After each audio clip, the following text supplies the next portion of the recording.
Welcome back to the Square Twist Samurai Part 2. This is going to be collapsing the model. So we're actually folding. Now, like I said, this is Part 2. So if you have not watched Part 1, where we pre-creased everything, go ahead and watch Part 1.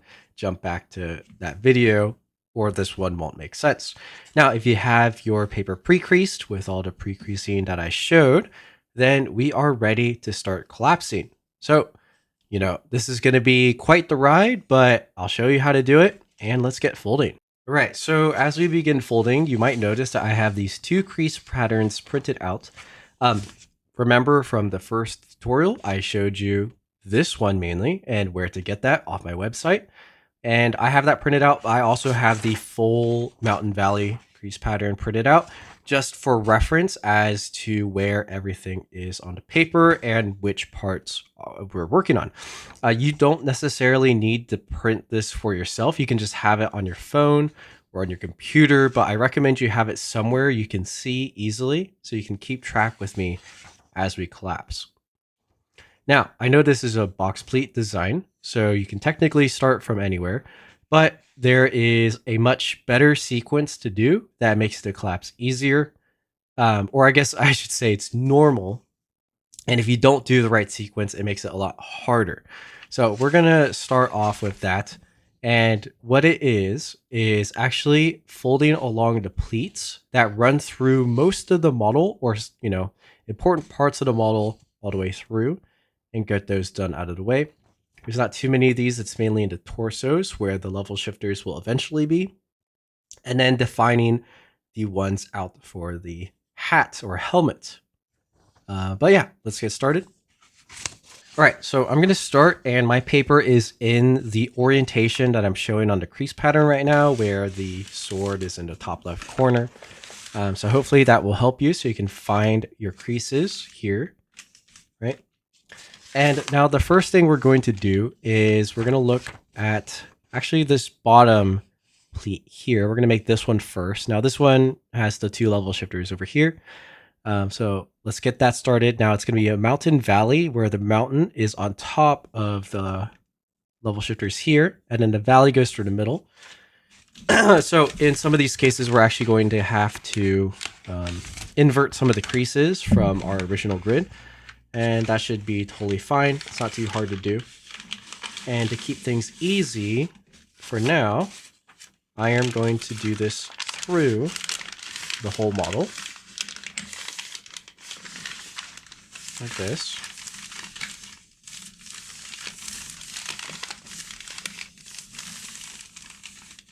All right, and that's our first one. Now we really want to make sure we get these correct. So just double check for yourself that you're folding along the right crease.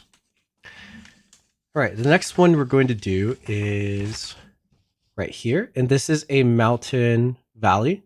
Again, where the mountain is where these peaks of the crease pattern are. I'm going to use them to point. So I call these peaks, right? They basically form a 1 unit flap. It's going to be a mountain and then a valley. So I'm going to look for the peaks on my crease pattern, which it's right here, right? So that means this one will be a mountain. Again, I'm just going to fold this all the way through. And then a valley. And then our last one on the torso here is going to be just 2 grid units above the last one. And again, there's another peak right here.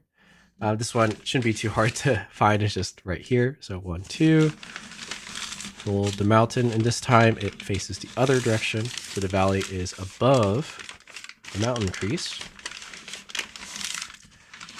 Like this.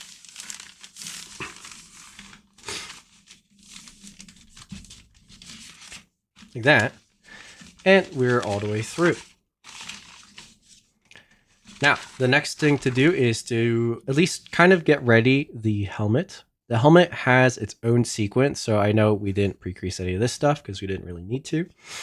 But what we do want to do is see how the square that forms the helmet is all mountain folds. We don't have to worry about the middle one, but we want to at least have these 4 creased. And so what I like to do to get it ready is find it. So they are right here. So we can find it and trace it around. It's a 2x2, so it starts from this corner. Actually, let me double check this. It starts from this corner, goes to this one, goes up, and like that. But all we really need to do is fold this as a mountain, once again going all the way through.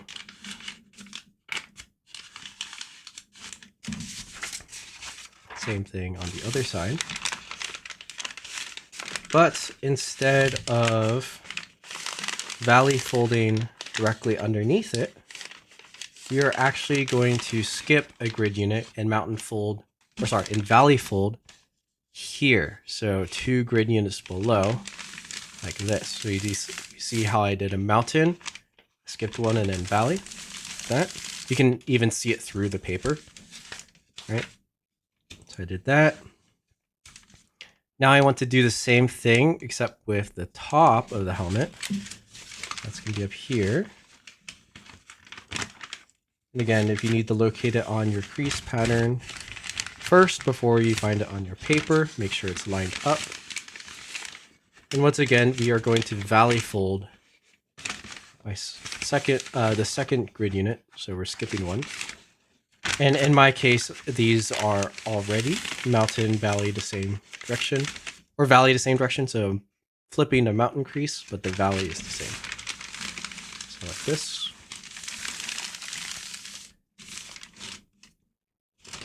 And so now horizontally we have these, and make sure your pleats for the torso didn't get unfolded. Now what we need to do is get the vertical ones. I'm going to start with this right side. So I have to flip the paper this way. And then find it on my crease pattern. So it's, let's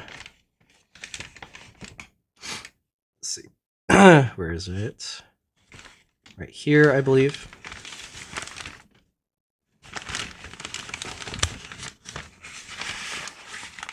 There we go. And again, we're going through the whole thing, but vertically.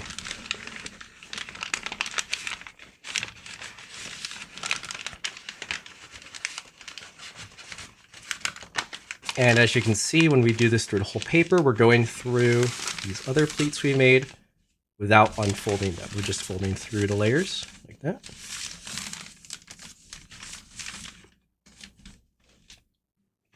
And then now we just have one more, which should be pretty easy to see. It's just right here. That's right here.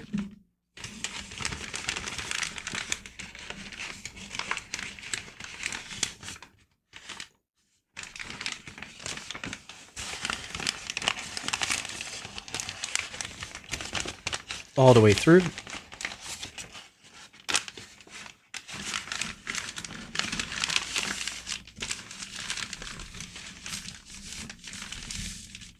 Just like this. All right, and now we are ready to start on the helmet. Let me rotate it back into this orientation where the sword is in the top left here. All right, so if you've folded one of my previous samurai, this will seem very familiar because it's the same sequence for the helmet. If you haven't before, watch closely, especially on this first one. Once you have one done, the other 3 won't be too hard because they're the same. But yes, so okay, so first thing we're gonna do is we're gonna very gently pull this layer down without really unfolding the rest of it. And you wanna be really careful here. You don't want to rip your paper by pulling too hard. So I'm actually using my finger underneath to help push this out. What we want is along these folds, we want them to all be mountain so that it's like we're making a water bomb base, if you're familiar with that. And so when I have all of them as mountains, now we get these new creases if we squeeze the tip together like this, right? And make sure you don't let the other folds unfold. Let me fix this really quick. There we go. All right, so now to fold the corner back down and to fold the rest of these back down, you can see how it's actually going to fold along some of the pre-creases we have like this. So it kind of does like a reverse fold, like that. And same thing on the other side. And this is actually very similar to a preliminary base. Make sure it's like this. And my corner was not super clean, so you want to try to make it clean if you can. It'll help with shaping later. And that way we have the corner free like that. So we're going to do that on all 4 sides before we continue with the next part. So I'm just going to do the one next door. Very gently pull the layer out, crease it as mountain, and then match up all the layers like this. And then to lay the folds back down, we do that kind of like reverse fold inside on both sides like this. And it's along pre-creases, so as you can see, it kind of automatically formed for me. Just like that. I'm gonna rotate the paper. And you have these back 2 ones over here. Same thing, just open gently. Like this.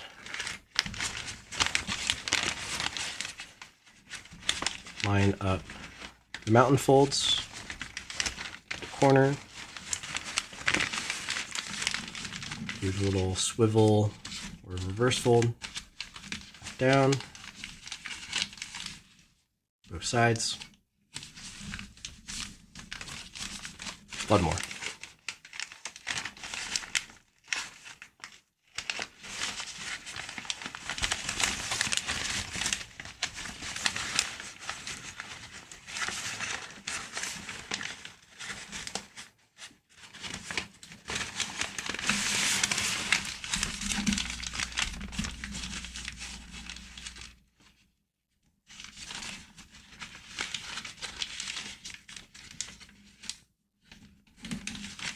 Here's one corner, and there's the other. All right, and so we've completed all 4 corners of the helmet. So now each corner can be lifted up like this. You see how that works? And once again, I'm going to reset it back to this orientation before we move on to the next step. All right, so the next thing to do with this helmet is a little bit of pre-creasing actually. So like I said, this is very much like a preliminary base. So in each corner, we can do basically a petal fold, and this is like what you would do if you're folding a crane, like this. All right, so I don't think I have to explain that one that much. It's like if you're folding a crane, which I'm assuming everybody has folded a crane if you're following this tutorial. And you can see by doing that, we've gained space basically for this to lift up, and that gives us some flexibility for shaping later. And I'm just going to show this first corner first, just so that the rest of the sequence can be pretty easy for us to remember. After we've done this petal fold, what I want you to do is do a little bit of pre-creasing.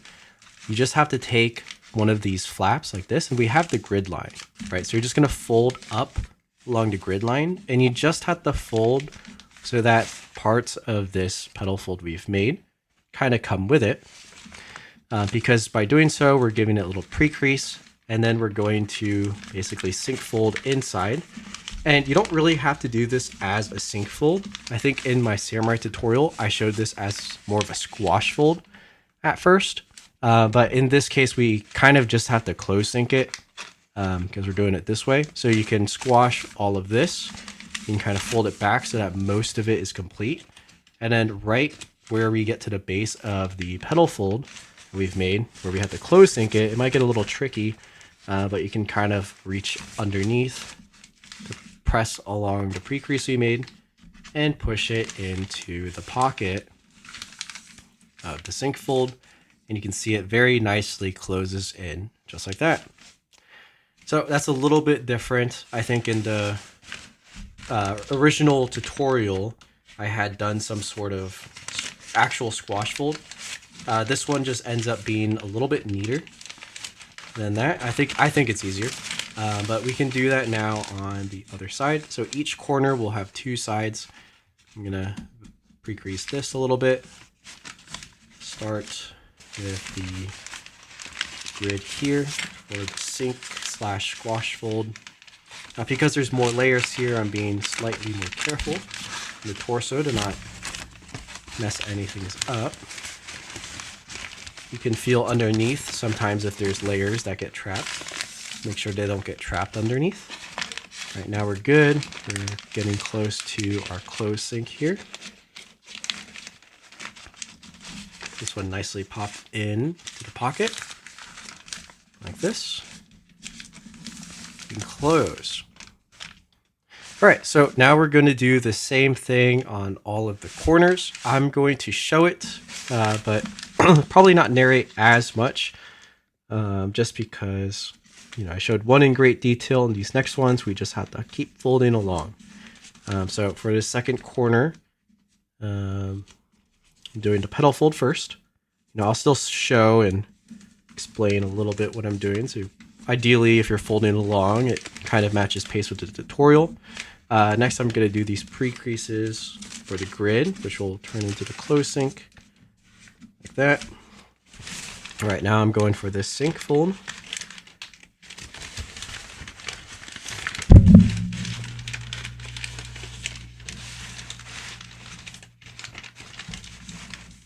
Like this. Sorry, I bumped my microphone into the camera.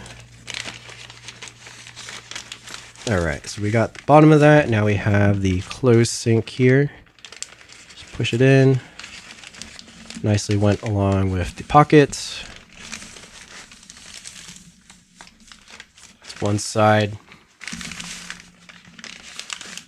Now we have the other up here.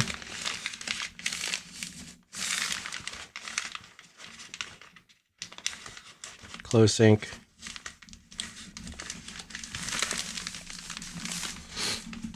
Like that. I'm going to flip the paper over to this orientation so that's easier for me to reach the next few corners. We're back to doing a petal fold. I find the sequence very nice, and I've heard that people who try to fold from just a crease pattern and don't know to do this first really get themselves in trouble when collapsing. As you can see, when we do it first, it's very easy and very satisfying, right? It's actually I always found this part of making samurai kind of soothing back when I used to fold a whole bunch of them. It's even for me, it's pretty fun to do this again. Just like this. All right, we got another one over here. Since it's closer to the edge, it's actually a little bit easier to do quick.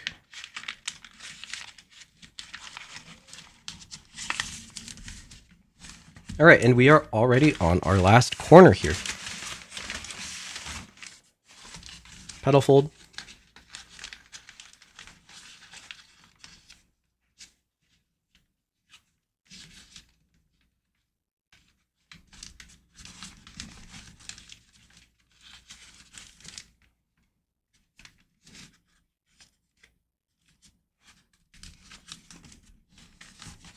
Pre-crease.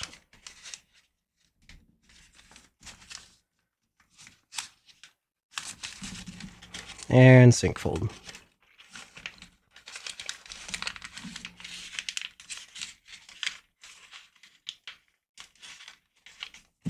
And this one is not going as well, so I am reaching underneath. Pinch the pre-crease to get it nice and precise.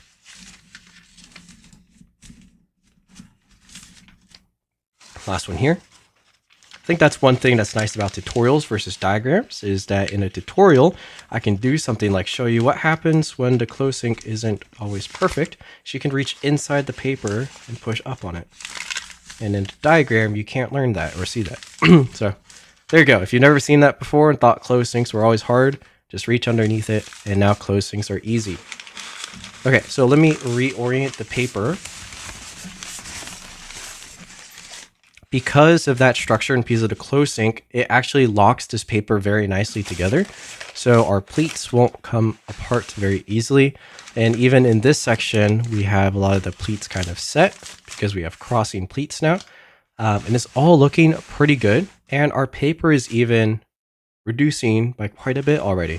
So you can almost see the whole thing in frame of camera. But good job for that. Oops, there's a little shaping wire. We're going to use that in the next video. Okay, so now I've orientated the paper back this way. We've completed the helmet with all these crazy folds, which now you realize aren't so crazy. And now we are going to collapse the level shifters for the torso. So let's get started on that next. All right, so in this next area, we need to start keeping track of where our pre-creases are and how many layers we're working with here. So one thing we can do is start to fold this partially into a stick. Eventually, everything is going to come into a stick. It's just a little bit easier to clap stuff that way. And if you followed some of my recent tutorials, I often do that. In this case, so that we can just do the level shifters for now, let's just go maybe 1 or 2 layers on each side of the torso in pleats. So I'm just going to add a pleat here. And it's going to have to kind of fold in this area. And it's not going to like this a whole lot, but just try to make it work. You might get a little of extra squashes here, and that's totally fine for now. Get that pleat in. Get one more.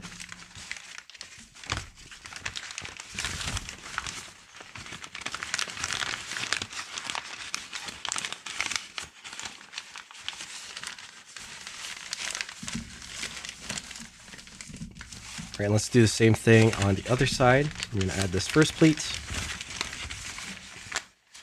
which is going to run into this structure just a little bit here.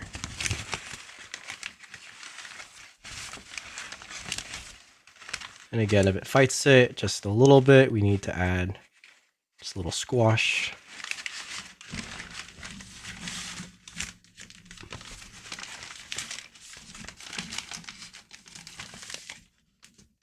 That, and then we get one more.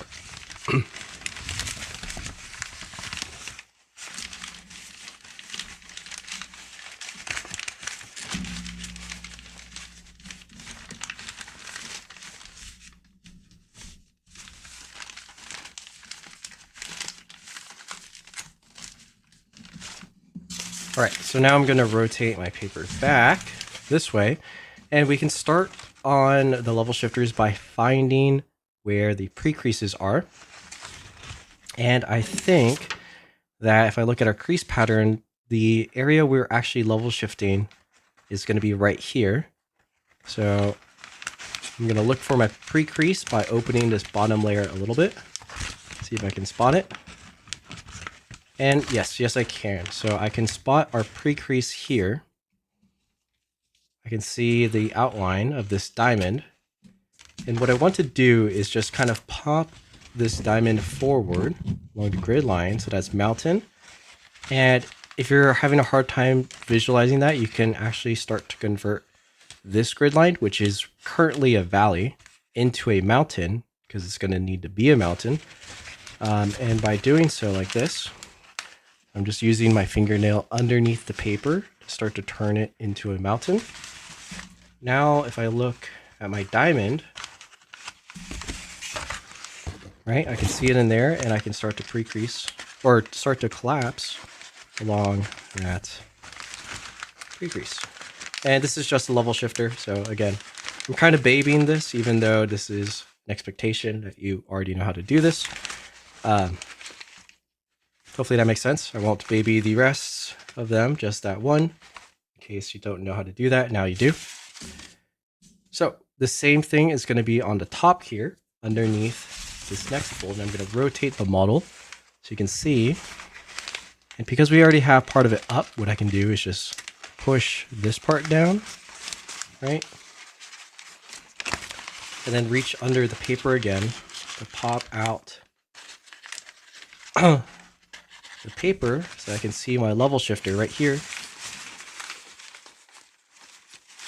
Oop. I unfolded too much. There we go.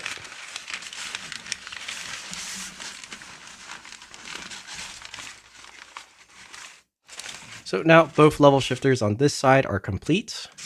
Again, if that confused you, you need to go back to my crease pattern classes and watch them because I cover that in great detail there. All right, so we have a level shifter sticking out here. Now let's do the other side. I'm going to be a little bit faster. So I'm going to show you what it should look like if you've practiced it enough. All right, I know where the pre-creases are, so I'm going to start turning this into a mountain. Pop non-level shifted side down so I can see my pre-crease. Reach underneath, pop my pre-crease open, collapse it like this. I think if you go back in some live streams, I actually do this without even pre-creasing the level shifter. You know, once you're practiced with these, you don't really need to pre-crease them, but in this case, it helps because there's so many other creases in this design. Same thing on top here. Push this down, reach underneath, pop it up.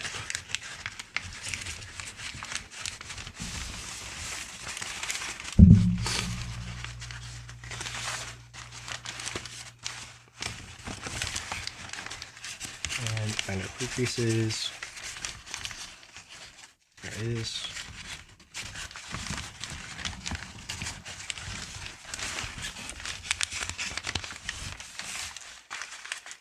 And this one's fighting me a little bit more, so I'm making sure my grid lines are folded a bit better. Now it works very nicely. I fold everything back together. And we have our level shifter all done. We flip it back to this orientation and we have our two level shifters here. Now, if you're wondering, okay, Boyce, what's happening with these creases going all the way through? So these will terminate when we collapse the rest of the torso bit here. But before that, we are going to free the center, which will be a square twist first, because I think if we do it later, you probably can do it later, but it might be a little bit hard, but it's for this square twist right here, right? You want to just free it a little bit.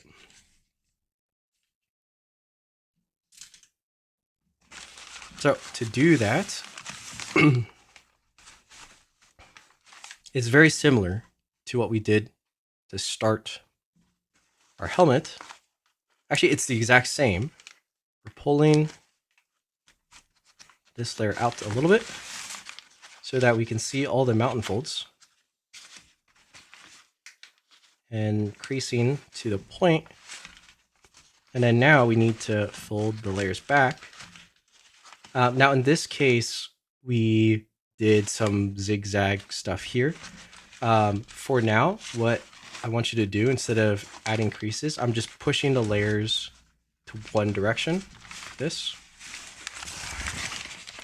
So these layers are just together, like that. And then letting it lie flat.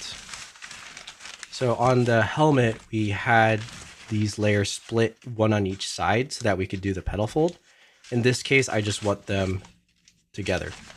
And it doesn't really matter which direction together because we're going to change it depending on how we do our square twist. But I think you can just push it this direction.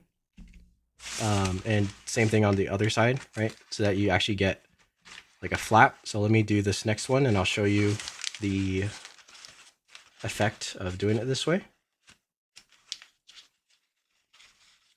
All right, so we've got the corners out.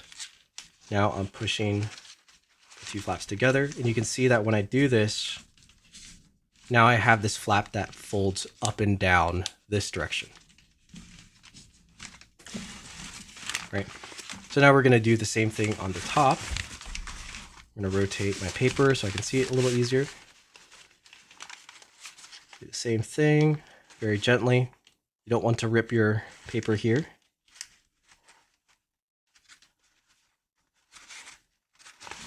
All right. Crease all the mountain folds very carefully. So that's as precise as we can get. And then fold the layers together. And we have one more on this side. Gently pulled apart. Fold them as mountain. And then fold the layers together to one side.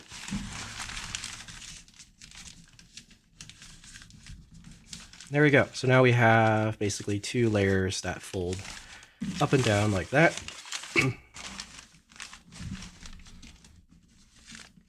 And these were actually pre-creased, what we just did. We actually had pre-creased those diamonds. So as you can see, we probably didn't need to do that, but it might have felt a little bit easier because we did pre-crease them. All right. Now we actually have to do the same type of thing.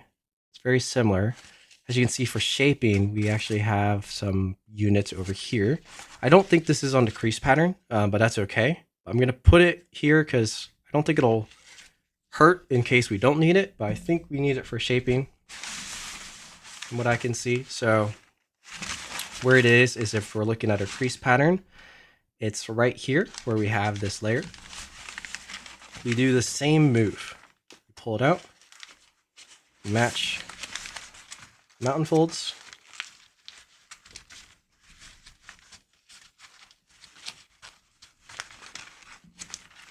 And then you fold it back together. Now, because the pleats are a little bit looser, as you can see, it's not as easy to tell where they should go back to, but you can put it back however you want, just to get the thing creased. But what I want you to notice is that if I lift it back up again and I observe, right now this crease is folded inside like this. So yours, if you have this pocket on the front side, right? So if you folded it this way and yours is on the front, make sure that you flip it behind and you can just do a mountain fold on this crease here, and that will guarantee that it sits behind these layers. That way when we get to shaping it, it'll be a little bit more clean. I'm going to close that back up. It doesn't really do anything at this point, but we'll keep it like that. We're going to do the same thing on the other side. We're going to open it.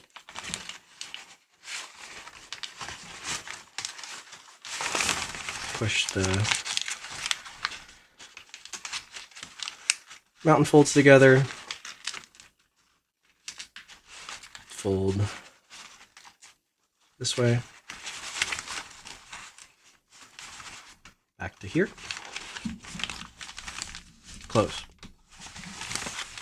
And if that kind of tripped you up and messed you up, it doesn't matter. Just make sure that structure is there. As long as, you know, it's the same thing. If it's tucked somewhere different, don't worry about it too much. It's just for shaping. As long as it looks relatively like this. All right, so we've done quite a bit already. Now we're ready to do the next part of the collapse. And the plan is we're going to go now folding it into a stick, and then going top down. And the reason is because the arms are very, very easy to do. And as you can see, they're mainly isolated until they get to the helmet, where then it goes to the middle. And I think the middle's the most difficult part, and it'll help us if the arms are already collapsed so that it can seamlessly start going into the torso. I think the left side is more difficult than the right side by far. And then this back area is all isolated on its own as well. And those are going to fold very easily when we do the arms in the sequence that we do. All right, so let's get to it, where the first step is now collapsing this into a stick. Remember how we were folding the pleats like this along the whole thing? We're going to keep doing that along the whole model. So I'm going to do this side first because it's almost done. It's basically like folding the grid again.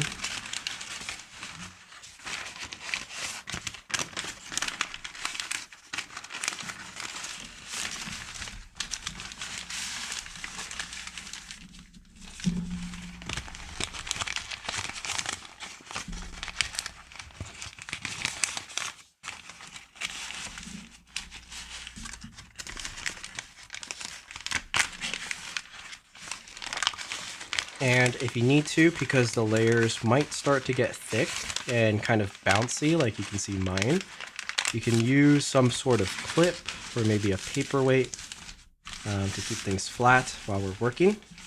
If you use a clip, just make sure it doesn't rip the paper, you know, depending on what type of paper you're using or what kind of clip you have available.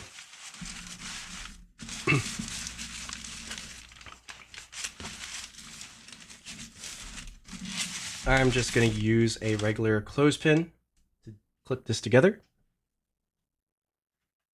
So I actually have a bunch of them here. So all these layers together, I'm just going to clip this one side carefully and clip the bottom.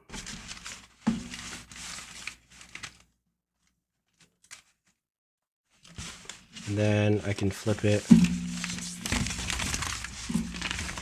this way and start here on the other side. I'm actually going to start somewhere more over here. So it's all Mountain Valley because of the way the grid was pre-creased. So I know that if I start here, it will end up correctly.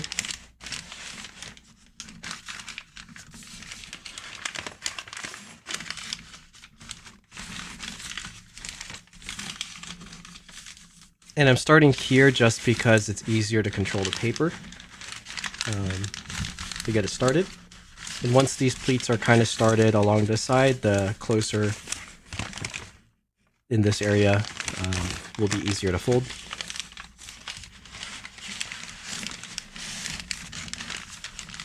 This is mainly for the sake of time for the tutorial, not necessarily, you know, any specific order. You can do it however you want, whatever you find easiest. I think in previous tutorials, maybe I just told you to fold it into a stick and just skipped in the tutorial to there, but maybe with this, it'll give you some time to kind of match my pace in folding. As I do this, I often think I am a pretty slow folder, so I think a lot of you will keep up with me totally fine as you're doing this, if not beat me, but you know, maybe it'll make it so you can watch the tutorial in just 1x speed, not have to pause and unpause. You can just leave it running as I'm talking, and once you're done, you can check to see how far I am. All right, so I have that done. Now I can kind of just keep folding along our grid.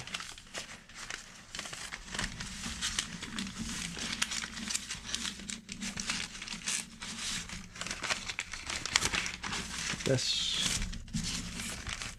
And this side will definitely enjoy having a pin to clip it in place while we have it together, because it's a lot of layers and we'll want to unfold.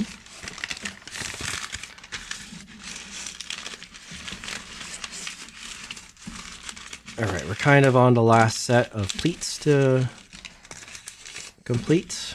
I've completed on this corner, so I'm going to grab a clip, clip that gently.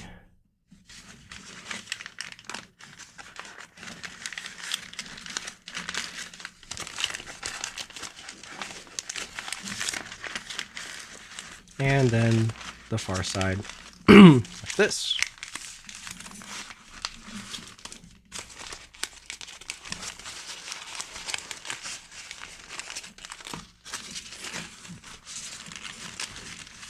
And I am not going to clip this corner because we're going to be working on it next. But now that it's in a long stick, it's kind of easy to manage, right? It's still a bit big for the screen, but we can almost see the entire thing. But from here, we're now going to work on the sword. All right, so before we collapse the sword, let me make something pretty clear. I know we have all these, diagonal crazy bisector lines going through. We're not going to collapse these yet. We're just going to collapse it like a regular box pleat, ridge or box pleat flap. So we're basically going to do that first, and then later we will then convert it into the bisector stretch. It's basically a gigantic ridge squash or ridge stretch. So pretty easy for now.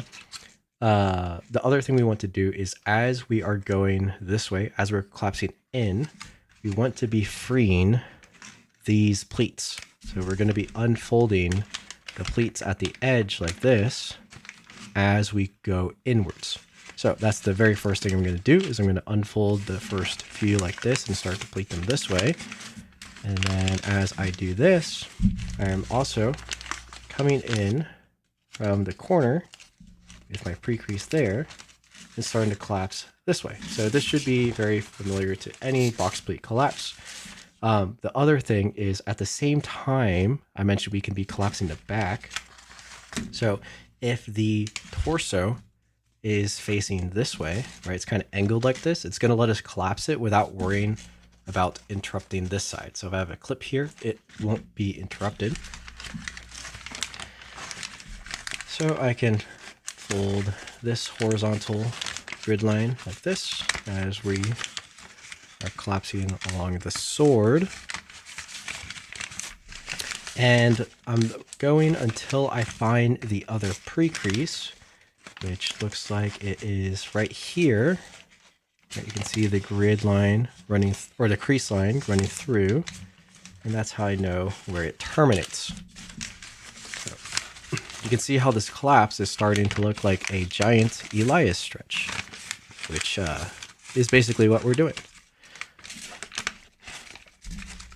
So I'm going to keep going a few more layers in. It will start to get a little bit more complicated as we get closer to the helmet, but it's nothing too crazy. If you're experienced, or if you followed all the prerequisites I mentioned before, this should be very easy to you. I think I don't have to worry too much about babying this step. All right, so we are now reaching the end of this back flap, and it's pushing back towards the helmet like this. It's okay for now. From here, I am continuing the sword, so pulling open these layers and following my pre-crease. I think pretty soon, though, I'm going to flip it this way.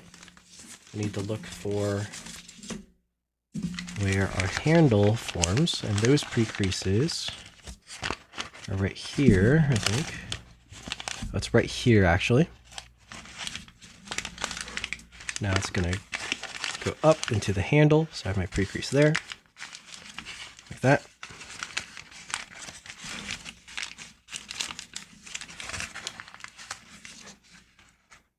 And then it comes back down. And this next part is for the hand.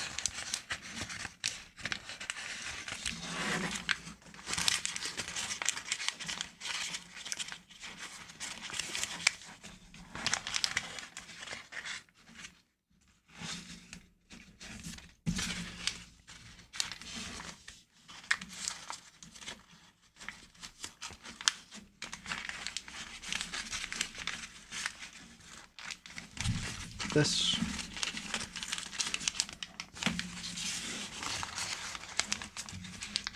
So I'm just following along my pre-creases. I've basically done this and this, and we are right here.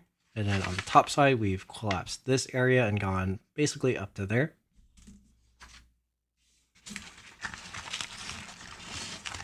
And now we reached a point where we are starting to collide with our hat. And as you can see, actually, our crease is kind of already formed, what's going to allow us to kind of let it fold flat is if this kind of valley folds up. But in this case, we kind of don't have to worry about it. We can just leave it kind of half folded like this. And I think it'll let us collapse the rest of this area first. So let's just keep going along our arm. There's not a whole lot here, just some ridges here, and then it comes back up. So basically just finishing off this big Elias stretch that make up the arm and back. I can see my pre-creases still. Now it goes back up towards the torso. And you see how now the whole thing is kind of wanting to fold down, but we can't fully do that yet until you do the other side. You can kind of imagine how it's working, and this very middle one, when it's pushed, will actually form some folds that will allow the hat to kind of fold over like this. I guess it doesn't fold up, it was my bad, it folds down like that. But we've kind of reached a point where we can't collapse this anymore, so let's flip it over to the other side now and collapse this arm. All right, so as we begin folding the other arm, you might notice we have these parts for the fingers. We're just going to completely ignore this. I'm pretty sure I didn't even have you pre-crease it. So instead of folding that, all we need to do is, let me flip it over this way, is just fold along our grid lines. So, right, we're not folding any diagonals here. We're just folding grid lines until we hit our first actual ridge crease for the arm, which I think is somewhere down here. And remember, on the opposite arm, we had to unfold these pleats. So make sure you do that too. And similarly, as I am folding along these pleats, I am also folding up here, finding where it terminates, which is right there. So this arm is consuming less space overall than the other one because there's no sword. So it's a little bit more manageable. As we are collapsing this, let it follow. Now we hit, our ridge is now coming back up this way. I think, yep. Let's keep going. And now we can start our arm ridge where we find our pre-crease right along here. And don't forget that as we unfold this section, we refold along our grid lines without these pleats running through, like this.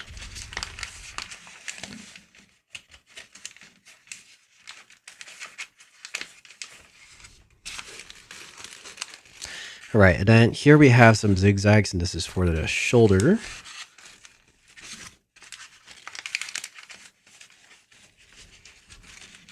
So basically, I'm just keeping track of where I am on my crease pattern, making sure I don't miss anything. But overall, it's very straightforward so far.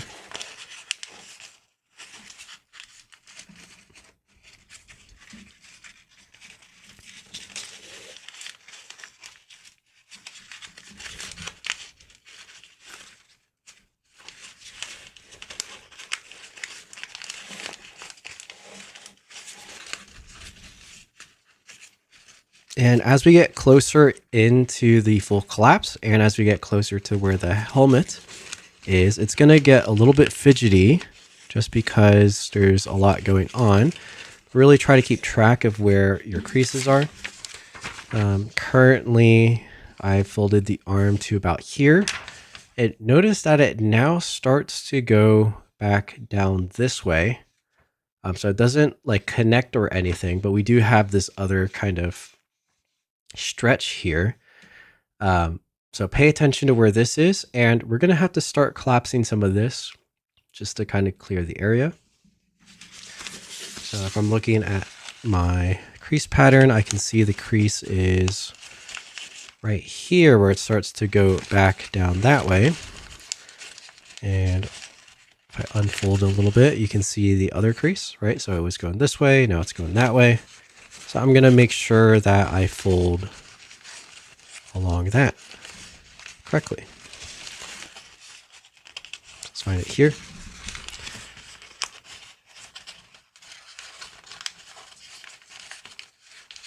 And this part, because we're kind of folding two ridges at the same time, it's going to get a little bit tricky. So, right, we have the one coming this way and the other pre-crease coming down.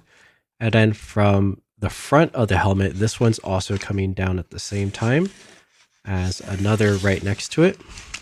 So it kind of creates this zigzaggy pattern.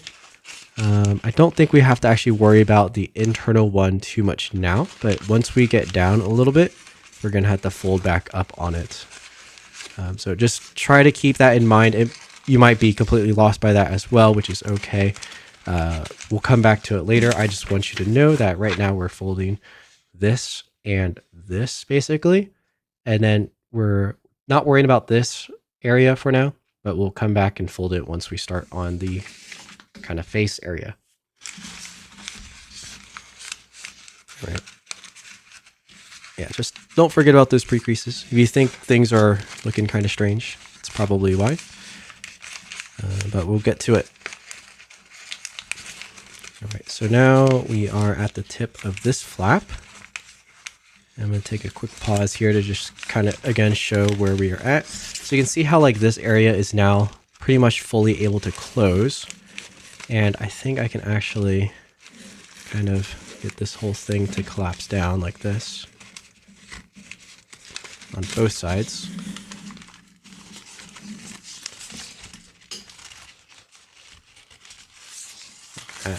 Yeah, so now like this whole like neck area or the base of the helmet can kind of collapse down. And that's all we need for now. We have these two little flaps here. This is for the square twist on the shoulder. This is the arm. Here is our sword. And I'm actually going to use a clip and clip it in place for now, like that. Actually, maybe I'll use the other one here for the other side, just to be gentle. And I know we can keep continuing, right? We're right here. We could keep continuing, but we kind of have to do all the rest of it on the bottom. And before we get to this bottom of the torso section, I want us to work on this part of the sword with that stretch. And that's just so we can get that out of the way. So we basically have this section completely cleared out of the collapse. Okay, so this is kind of our staging area. As you can see, like this area is a little bit bulging out. Don't worry about that. That shouldn't really fold all the way flat, or it doesn't have to. But just observe on both sides that now we kind of have this looking thing. And this area is not done. It's just kind of half folded for now that I've worked on, right? So nothing is really happening there yet. I'm going to flip it over and look back on our sword here. And we had all those pre-creases for the bisector stretch. And if you folded my previous samurai, there is a move in the DLC shaping with the legs where we did a squash fold on these corners, and you keep pulling and pulling, and you can combine them all. We're not really going to worry about that here. What we're going to do is kind of stretch out the paper. So I'm reaching into the pleats and grabbing the ridge and just kind of opening like this. And I want to open them until I get to the top of the pre-crease right there. So I can try to find that really quick. I'm going to keep popping it open, and I found it. It's this one. So I can see it because of my other pre-creases going back down. So now we've popped out the corners and we have this one found, and that's going to be our new top corner. And so I'm going to crease along our pre-creases there, which are these pre-creases up here. And then we have these first set of, sync fold lines along with the bisector. And so I want to fold along those mountains. And once we have that, we're basically just completing a sync fold since we've pre-creased it. And it's a very easy thing to collapse down.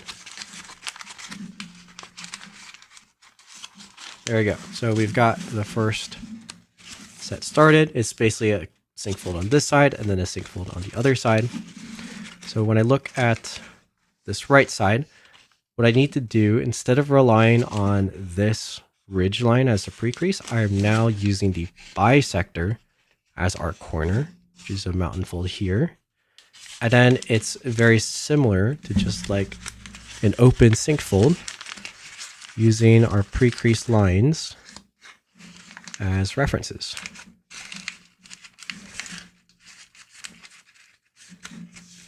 Just like that.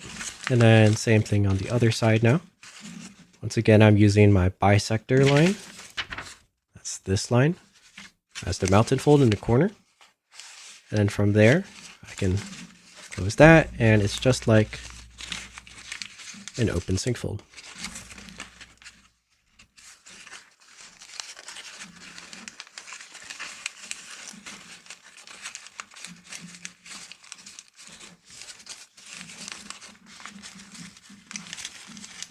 Right, and when we have it collapsed down, it'll look something like this.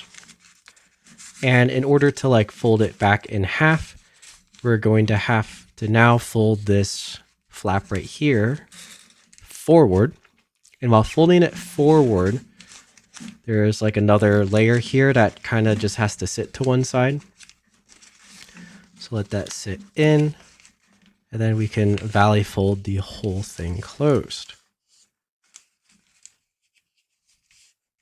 There we go. Be gentle with that. Make sure you don't accidentally crease something extra. And there we have that. And basically this is the sword. This area will be for the hand guard. And then the hand and the sword hilt down here. All right, so we've got that out of the way. Now we've basically collapsed all the top areas except for some of the details, but we'll worry about that later. Those details would be the square twist structures. We want to just kind of finish the rough structure for the torso and the face, and then we'll keep going with the details afterwards. So once again, now we're going to flip the paper over and look on this side of the crease pattern, and that is over here. All right, so I took the clips off of here for now because we need to analyze this area a bit more before we actually collapse it. So like I mentioned, we're kind of in this area of the crease pattern, but we've got this structure here and something similar on the other side. And then we have our face flaps down here.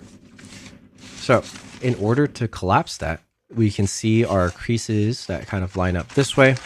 It's a little bit weird to collapse these because they kind of intercept with each other like that. But the key thing to note is that before we really do this, we kind of need to define where the flaps are located up here. And so as we can see, we have one of these flaps that form right here. So this box basically is a 1-unit flap right underneath the helmet.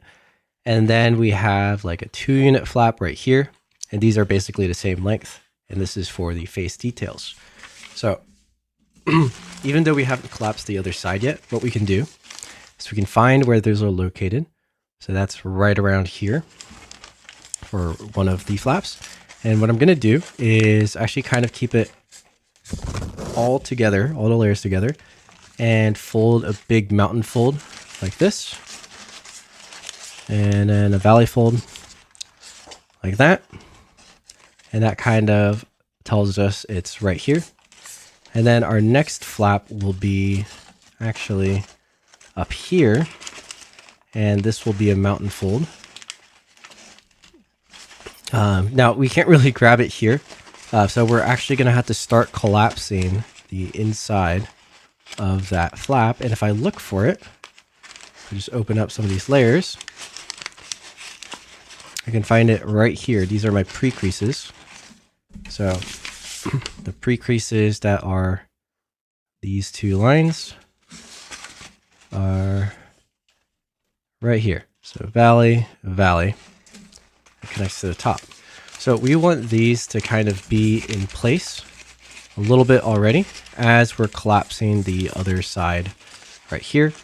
Just because we can't really collapse it without having some of this in place. So I can just start collapsing that, and this allows us to reach this crease line, which then connects with our ridge here. And as I'm folding this, you want to make sure that the other ones right here do not get unfolded. So again, it's a little bit fidgety at first, but once these really start to collapse down, it's going to get easier and easier. So now that I have kind of a grip on this area, right, I can basically close this area like that and then keep going down. So now I'm going to the next one. I have my other crease here. And this pushes in like that. Like this. And now we can start to see this structure really forming.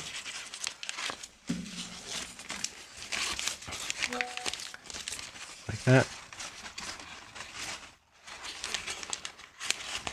And we can keep going until, I think this is getting close to the end. The end is down here.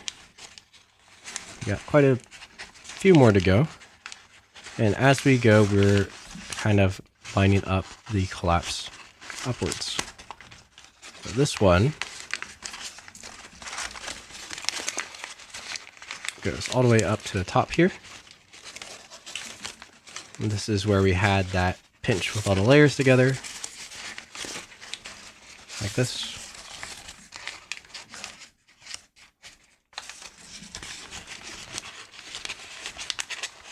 And you can kind of see I'm not really able to fully collapse stuff all at the same time. So I'm like squeezing the parts that I just finished. So like this area is done, so I'm squeezing it so the creases get set. And then I'll come up top here and make sure these creases are set. But it won't flat fold yet because in this area we kind of have to do the other side first in order to get this flat. So we're actually going to take a quick pause here. Before we can probably go to the end. We're just about there. I think, I think we are there. Let's see. Yeah, so maybe I went a little bit too far. It actually ends, we've already hit the end. Like this.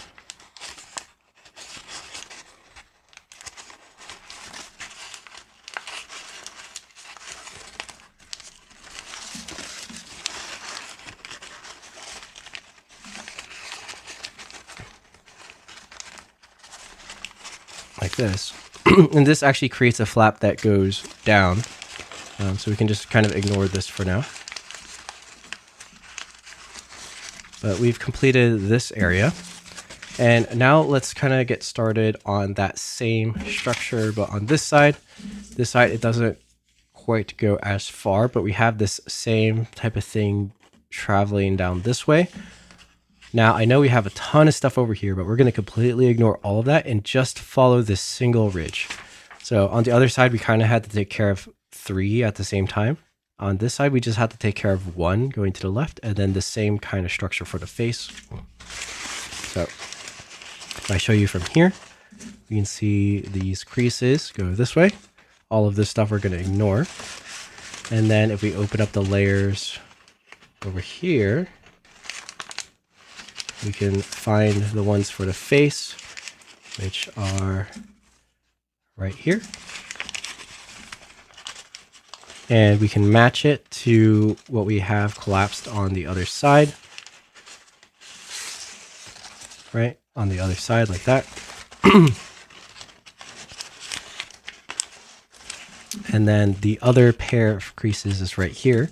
So I found this one, so I'm going to squeeze that first. That way I can lock in that face flap right there, like this. Now I can start on the grid layer next to it, which is right here.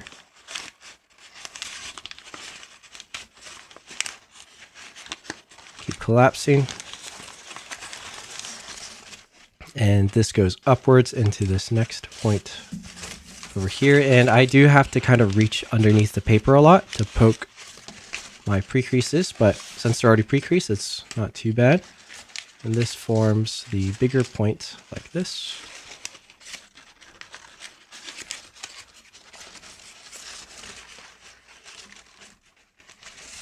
All right, so now we have that flap formed and this flap formed, and then we just need to resolve everything over here. And in this case, this pre-crease now comes this way, and then it goes up and then back down like that. And this makes another kind of a flap.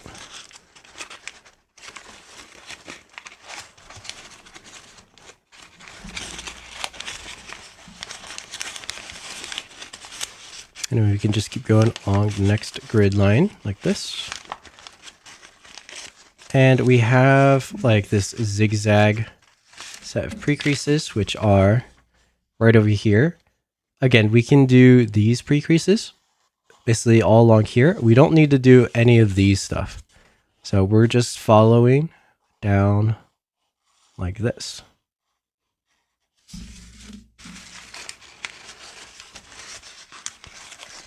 And so in this case, when we hit this first set of zigzags, we can hold all the layers together and it forms like a 1 unit flap like that. And to collapse the next one, it'll do the same thing. So if we go to the next grid line, we have this basically same set of zigzags. Pinch it down into a flap. And then we can try to get the second one at the same time, like this. Right? And it's okay if they don't stay perfectly for now. We just want to kind of define the memory of the paper so that it knows, you know, where it'll be once we actually kind of squish all of it together. And then as we come up to the top here, we actually have another 1 unit flap that forms here.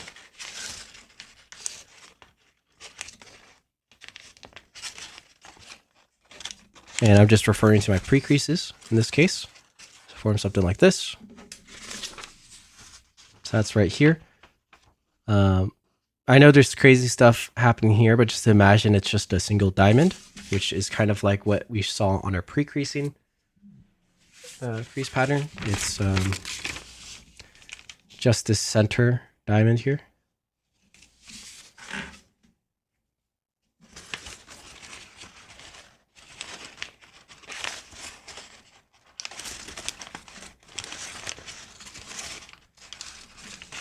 And we kind of have to check it on the other side too, like this.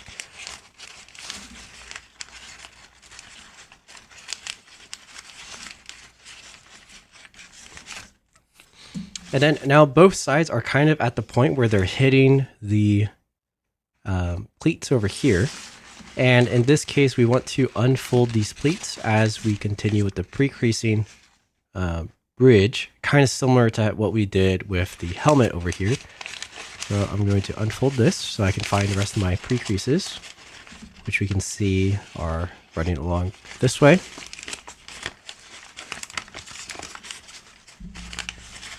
And now that we've given ourselves some space over here, we can kind of solve a lot more of this pattern, at least on this side.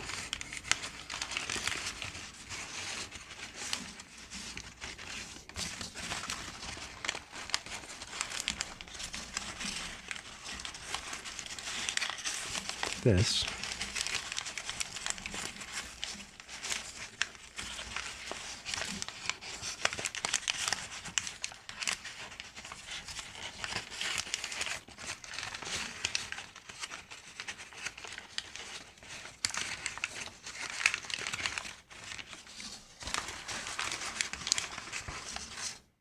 Now, there's something interesting that happens on both sides when we kind of hit this area. So you notice on the full crease pattern how we have these lines coming down and terminating out. And then this one just comes down but doesn't terminate. So this is kind of pushing layers of the paper down into this point where it then, you know, kind of negates it. Similar to here, this one is pushing layers down into basically a flap, which terminates here. But I think it actually is used to help resolve stuff over here. And same thing with this one, it kind of pushes paper to terminate there. These are a little bit tricky to do because we need basically to collapse all of this area, and we won't fully be able to collapse this yet until all the horizontal grid lines are collapsed together and we can push them into place. So what might happen is, at least on this side, those layers will, or those structures, like this structure right here, might unfold itself quite a bit until we actually get there. I just want you to remember that basically we need all of these layers to be together all the way until this point before we can fully finish that. But we're just gonna kind of take it as it is for now and keep going. So now for this side, again, we have to unfold these pleats a little bit on this side. And in this case, we have a lot of them on this side. So just very carefully unfold and then refold the vertical pleats here.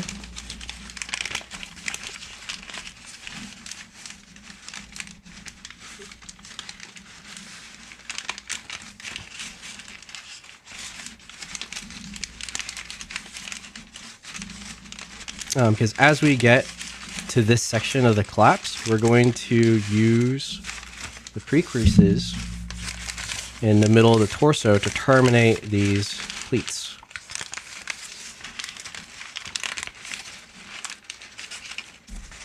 All right, so I'm refolding the grid until I see our pre-creases here. Right. This is the next one where I can collapse on.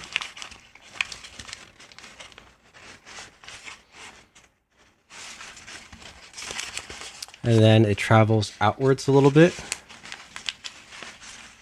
to here. And then it comes back.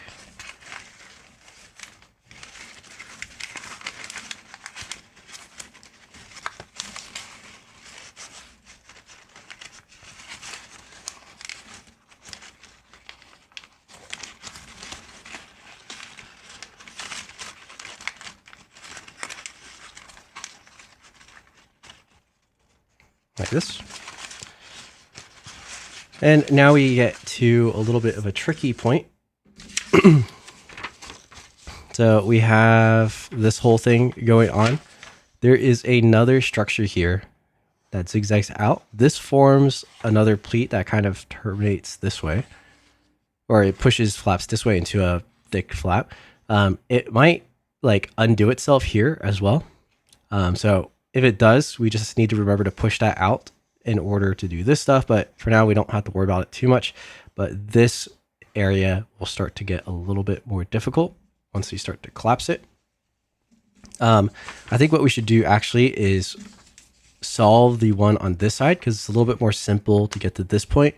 And you can see how these work before we commit to the other side. So let's flip our paper over to here. This one's a little bit more normal. Let's continue this long flap. So I'm collapsing basically to this point, and then once we start going up, it's going to get a little bit more tricky.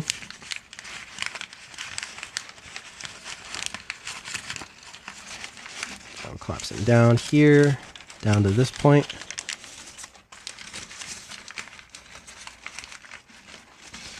Now I'm at that bottommost point. And when we go back up, it's very similar, but each of these peaks here, where we have these flaps, are going to kind of operate a little differently than we would normally expect them to. And then also in this area where we have our level shifter, this is going to transpire a little bit differently as well. Right now our level shifter is valley, valley, valley, valley. So 4 valleys consecutively. And then our line goes all the way through. In this crease pattern, you can see that it actually changes into a valley fold here instead of staying as a mountain. So when I show you right here, right, we have our level shifter that's all valleys, but this one is a mountain. But on the crease pattern, this also needs to be a valley, and this is a mountain. So how that works is basically you push the layer out a little bit, that now this line, which is, so this line I'm pointing to is this line right here on the crease pattern, this mountain fold. So we fold that one first, and then we maintain this line together, which is this right here. So I'm going to hold those together. And when I do that,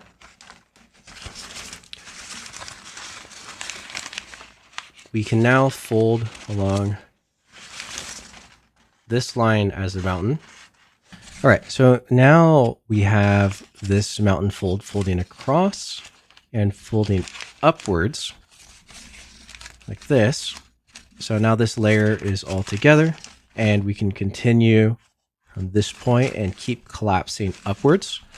And you can see how we have this next pre-crease as a mountain right here. And because we folded the layer up, it actually continues our crease here. So as we fold this like together, it kind of folds upwards this way into that fold and gets us ready for the next kind of tricky area, which is up here for this next pleat. And what I want to point out, in this area, this one, we have these 2 valleys making a point, and it's kind of similar where the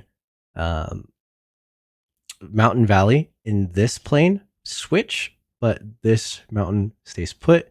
This means that this point is underneath the layer for here, and that's where that structure comes from. So if I look into our paper, right, the last one we folded was right here, and the valleys I was talking about is above that. So it's actually this way, and then this way. So let's open this just a tad here so we can see it. So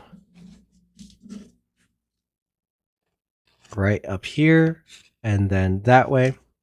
And in order for this to work, we have to push this into the layer.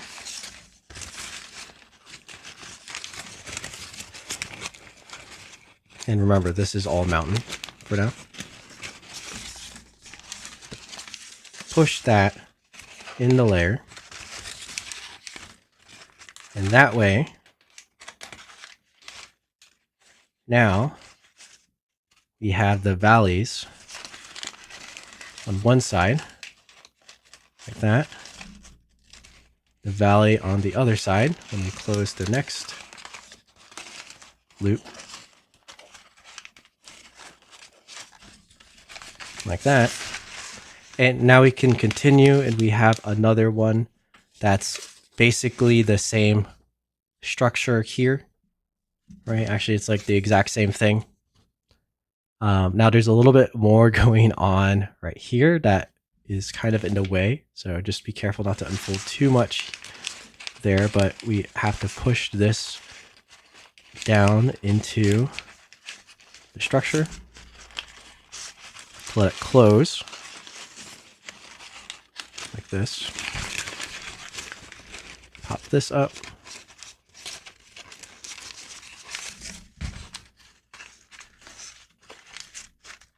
There you go. Now we have the valleys It's like a valley in there. We can let some more of this close. And we've interrupted a little bit of that level shifter that's right next to this layer. So your area over here might kind of be a jumbled mess like mine, which is totally fine.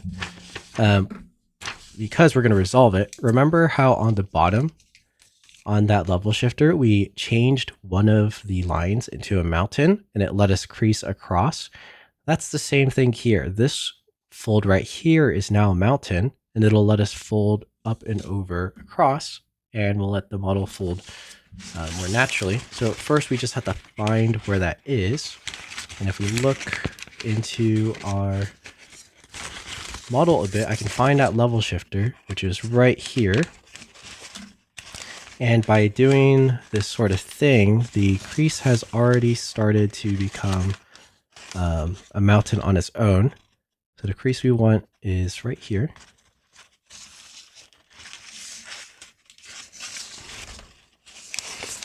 And let me make mine a little bit cleaner. Right there. So this edge right here is that mountain fold right there. And then this big mountain fold, right? That's this one. So with this, that part of the level shifter, that's mountain, right? Remember, we can fold it over on top.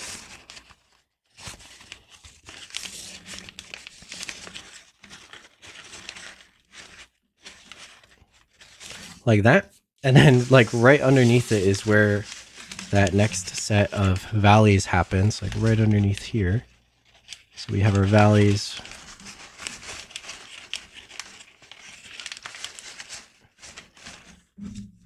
Now they're like tucked underneath right here. But since we did them first, they should still be in place. So we can kind of hold it like that.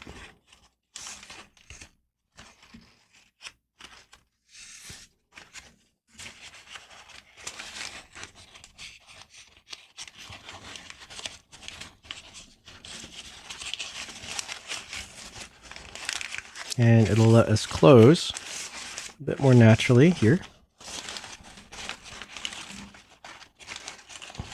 Now, I think what will help us next is as this part of the structure comes back upwards, like that. So we have, if I open it up a little bit, that is the mountain of the level shifter. This is the valley from those zigzags. There's another valley right here, and then another mountain right here. So if I pinch on this mountain, you can see how now the structure is starting to close up on itself.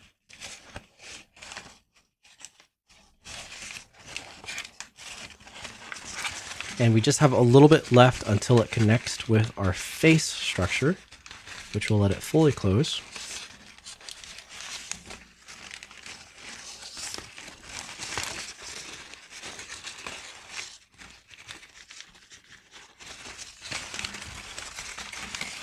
Right, so we're up here, which is right here, and then we kind of zigzag down and come back up.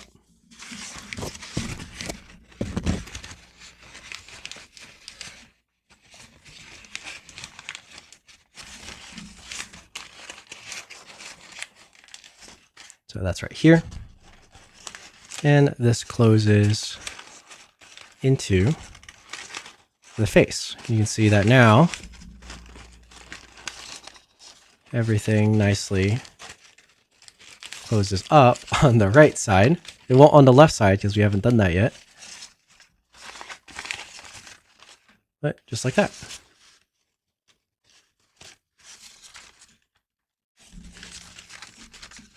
And you can see how this point, like I mentioned right here, pushes all the layers into this area, right? So that was this structure. And when I close it, it pushes all those layers into that hinge like this and makes something like that.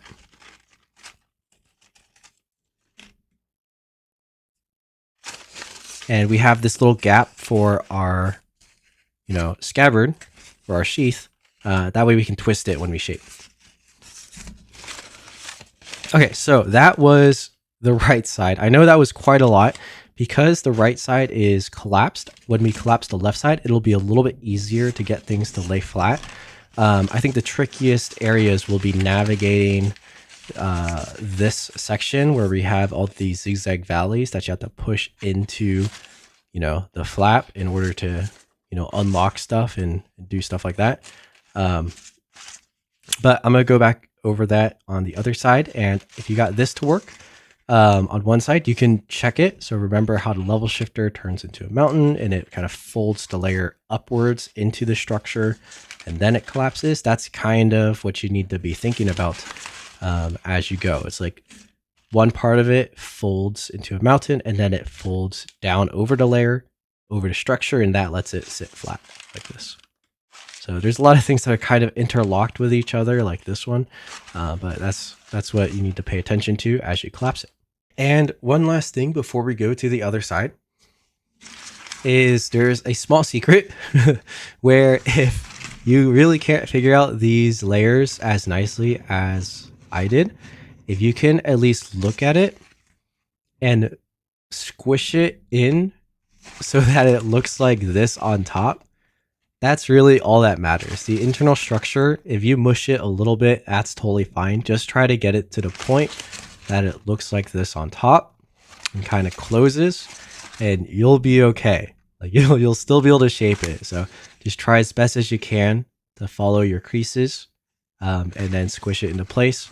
If you can do it as nicely as I did, that's awesome. If you can't, no worries. And we'll try the other side. Okay, so now on the other side, we have, we got to this point, which is over here on the crease pattern. And then we got to do this little zigzaggy structure here. So right here, I'm going to point out, we have a crease that goes this way. So it forms a 1 unit flap and then comes back up. So what I could do is pinch here to make that 1 unit flap like this.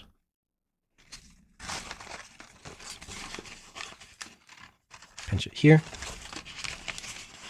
And now we can continue back up to the right like this.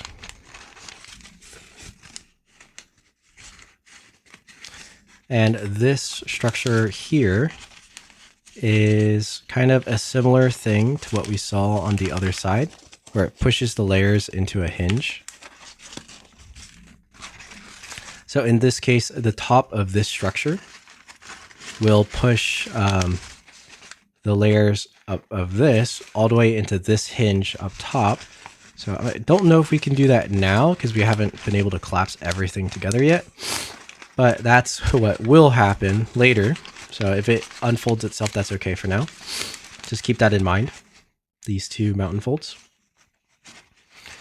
But after it comes back down, it zigzags back up and over this way.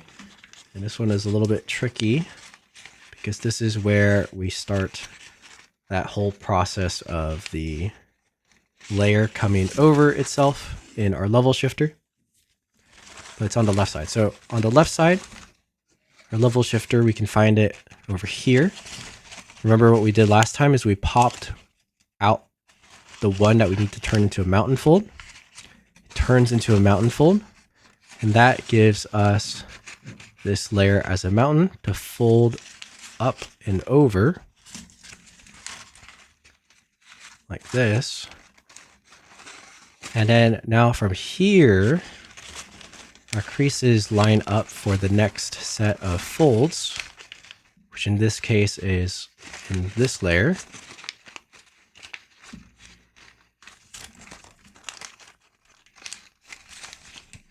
And we can't really fold it flat yet, but we have this mountain, which is this mountain here.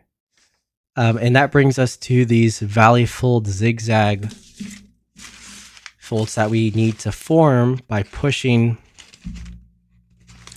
this flap in underneath itself like this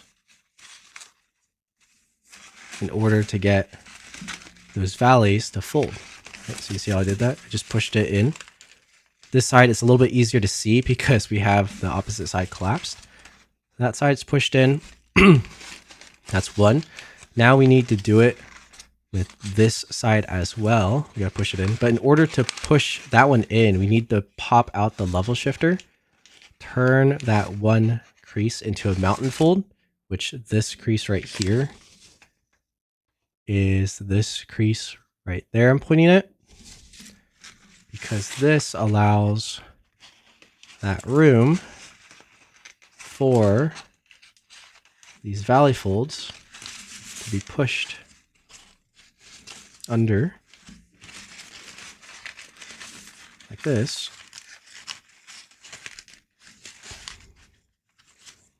Just like that in order to collapse. And if yours isn't behaving exactly like that, you need to just resolve the creases that kind of go more towards the face. And so that is this mountain fold right here. And then this valley fold that's right above it. And then we got two more valley folds here like that. So here and there, which is these two, here and here. And once we have those, we can actually grab the whole face structure together like this and use that as our guide to help push this whole contraption into place. And once that contraption is in place, you'll be able to pretty much squeeze those layers, maybe not all the way from the back, but at least these ones that we're working on together. So now we can see the front looks totally fine. Like that. So we have all that weird stuff out of the way. And the last thing now to fully get it to be flat is to remember that these layers are being pushed upwards into this hinge right here. And at the same time, in this case, we have another structure right here that's pushing layers down into the hinge right next door. And so we can do that last as our last thing to get it to fold flat. Like this.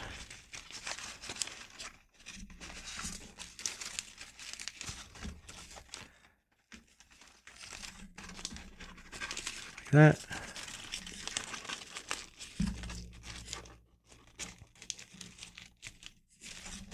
And it will pretty much fold flat. As you can see, there's a lot of layers right now, but if I crease here a little bit more and then open it up, you can see how these layers are pushing down into the hinge here. And then this structure is pushing layers up into this hinge over here. Like that. Kind of see how that works. Now you can see all the layers are in a big zigzag like this. And then we got a big clump of stuff over here, right by the hip, which is totally fine. This is going to turn into something later. It's going to turn into this crazy thing for the back of the waistcoat. And then this zigzag lines is what these internal like hinges are over here. All right, so that was maybe difficult. It's definitely hard to show. This is one of the things I was most worried about in the tutorial, actually, of how to show this. But hopefully that made sense. I think at least by me showing you the order of which layers you need to fold up, like converting the level shifter to a mountain, folding that layer up, that should enable you to collapse it together without having to unfold too much or parachute it. Because right now you can see we actually have a flat folding like stick, a samurai stick for the whole top half, and we just need to do the legs collapse to kind of get this whole samurai going. So if you made it this far, you've done very well. You've done one of the harder steps of this tutorial. and we can continue now with the legs. All right, and before we go to the legs, I was looking over some of the footage again, and I found it might be nice for you all if I kind of pulled apart what we just did so you can see what's going on here. So I'm going to pull apart this whole section on the right side and kind of like recollapse it very, very quickly. So you can see what was happening with all these structures and relate it to the crease pattern. So this guy right here is that section over here that looks like a sideways rectangle. I don't think I have to explain the edges too much. Those are kind of normal flaps, but we need to collapse those kind of in the same time as we're collapsing the face structure up here. These are kind of regular flaps as well, all the way up to this point, right? So we have a 1 unit flap here. We have a 2 unit flap basically that has a 1 unit flap conjoined to it and then goes back down to the 2 unit flap. The neck has this little valley thing that kind of pushes layers up towards the helmet. But that's kind of normal. And then what doesn't get normal is this whole area where it converted from being like the pleats all like this, where they were stacked on top of each other. You know, the mountain was going through the whole paper like that and like this with a regular level shifter, right? So it went from that to being where the level shifter was pushed out so it could fold on top of this layer, which is basically just pushed 1 unit inwards to be valley folds and kind of tuck into that space. And then the next one, just again, pushing in 1 unit like this so that it can tuck in. And that's how we get these two. And the bottom one is kind of similar. It's a little bit easier to see. We have this whole flap here that folds up. And what happens from this long flap is it just folds through that folded layer here to continue up into the next section. And actually very secretly it transitions here, but we don't really have to worry about that.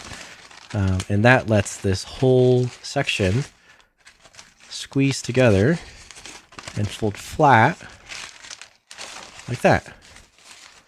So hopefully if you're having trouble with that area, which I imagine people might be having trouble with that area, that's kind of how that works.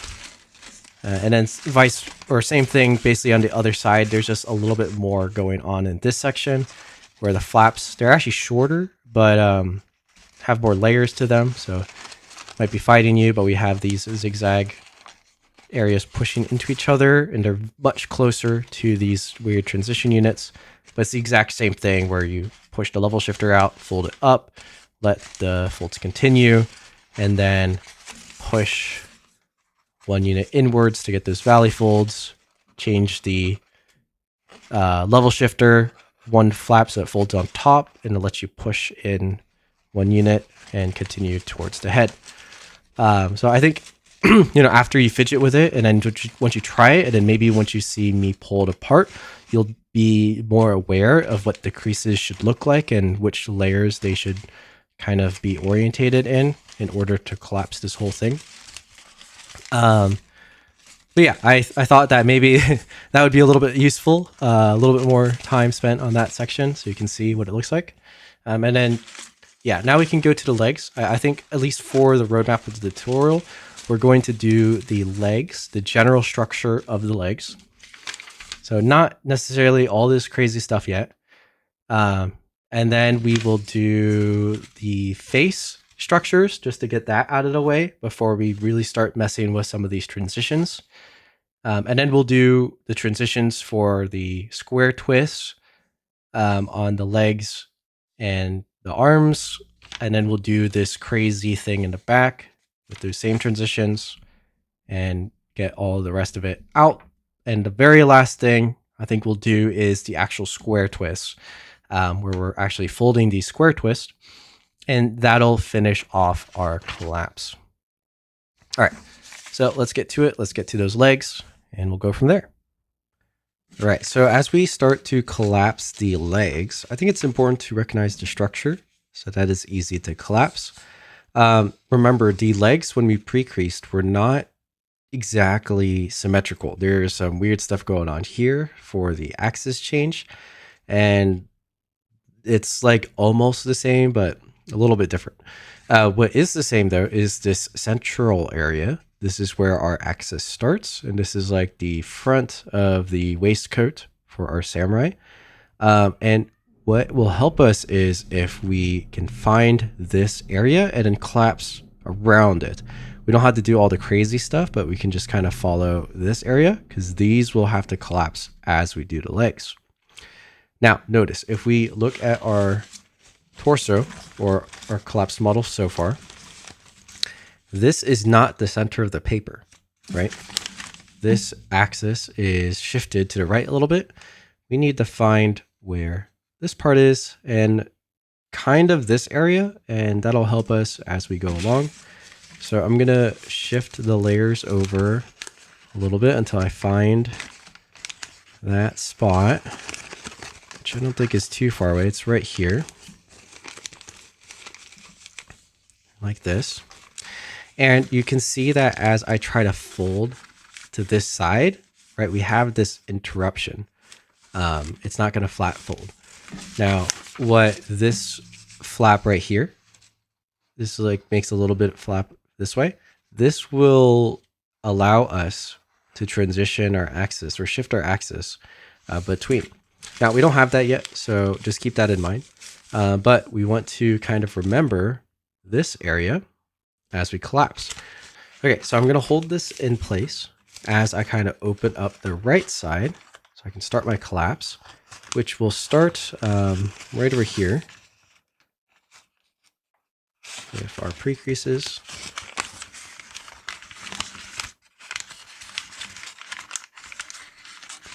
So if we start our ridge collapse like this, which I'm just going to go up a few layers so that we can kind of see what's going on. It's going to go from the corner up into this center area.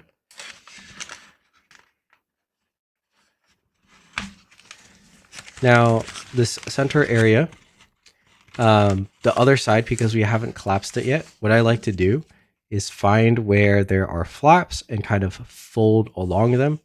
So we've got this like 1 unit flap right here, and then we're going to have some 1 unit flaps on top where the next section is. So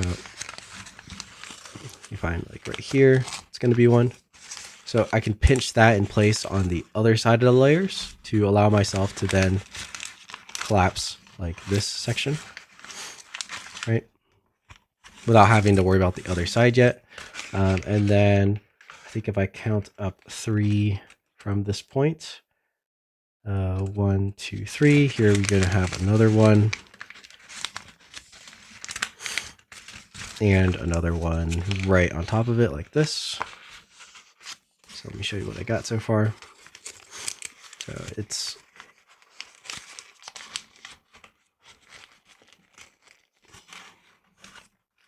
just looking like this. This is up 4 units with a mountain valley, and then up from that valley fold up 2 units with a mountain valley, and then kind of another mountain valley.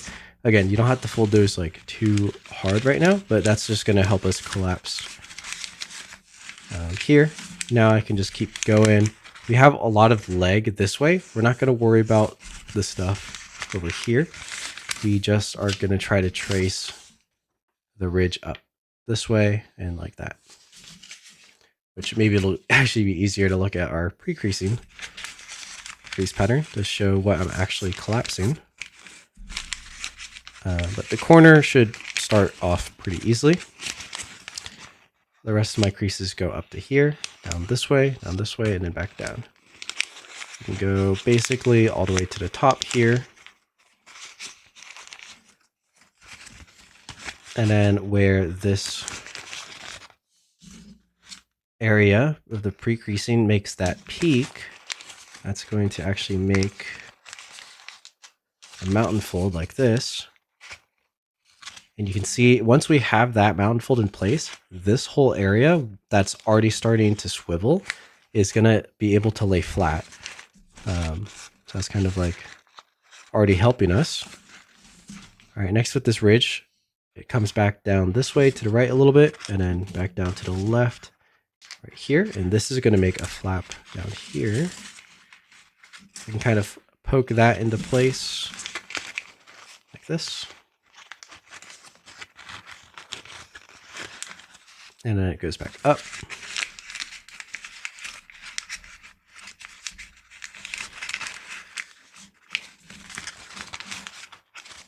Like that. And then now we have some zigzags, and this will be for our square twists in the future. But before that, I'm going to collapse the center area a bit more, just so we have that out of the way. I'm just following the pre-creases. So now we have more zigzags here.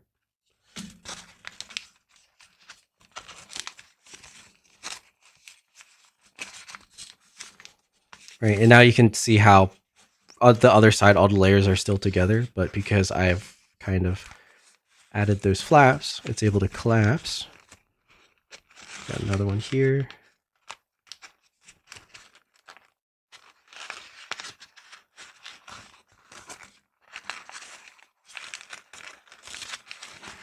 As well as the 1 unit flaps over here.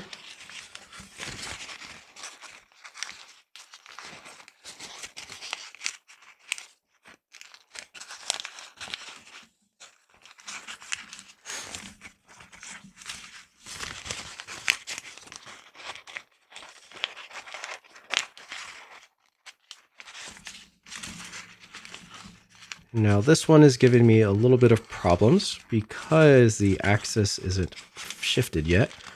So it's trying to unfold itself into the axis, but that's totally fine. I think what we can do is we're kind of at the point where we can almost fold this axis.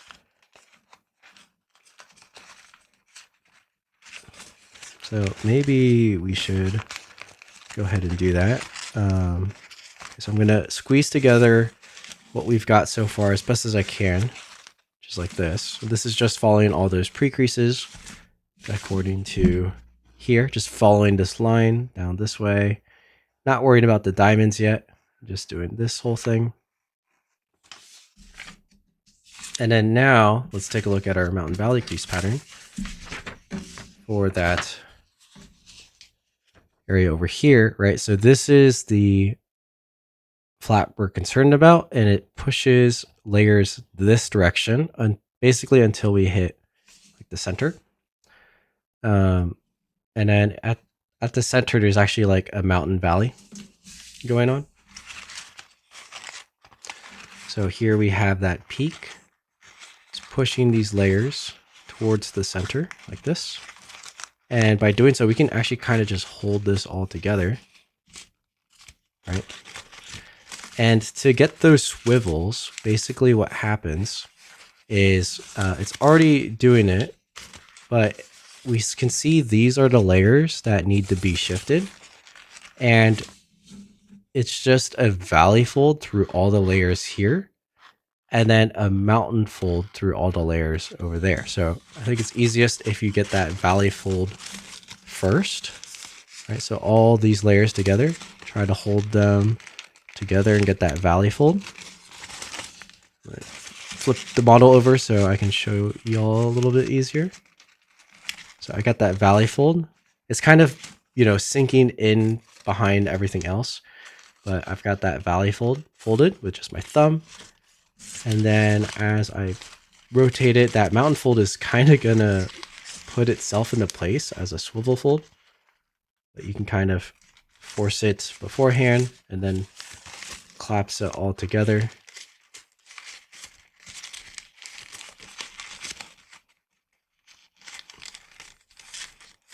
Like this. So with all the layers together.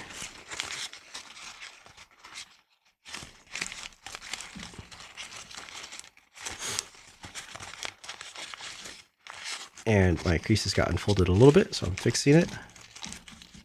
There we go. So that pushes inwards as that swivel takes place. And it will now kind of line up our axis because we've shifted it in there. And it's not super clean right now, which is okay because we won't really be seeing any of this on the outside. And then it will also help once we actually collapse the left leg, which I think we can do now. Just go ahead and do that. So for the left leg, I'm going to unfold these layers a bit now without unfolding too much of the other side, if possible. At least until I can find a corner. Here it is. And then now we can start folding upwards again. Kind of in the same manner.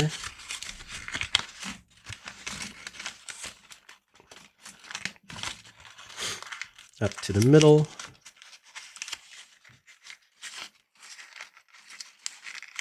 Now, I think in my pre-creasing crease pattern, the crease here didn't go to the tip. I'm not actually sure why I did it like that. In the real crease pattern, it goes to the tip here. That should be fine. It doesn't really change anything. It just makes the tip like that instead of squared off. So maybe in shaping, that actually gets squared off. But in case you got confused there, why I'm folding to a tip like this is I'm just following, for now, what my Mountain Valley crease pattern says. All right, let's keep going up. This should be like super easy. I'm not explaining much about how to fold these ridges because if you've made it this far into the tutorial, you should know how to do this structure. This is like probably the easiest thing we've done so far in the tutorial.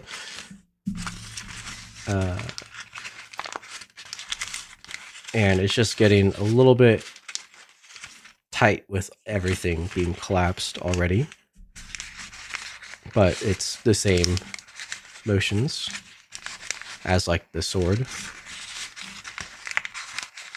And I am just using my pre-creases that I can look at as references to where I am actually going with the folding. So just like this.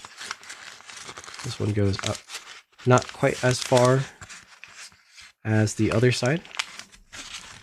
And from here, it starts to come back down into a flap right here.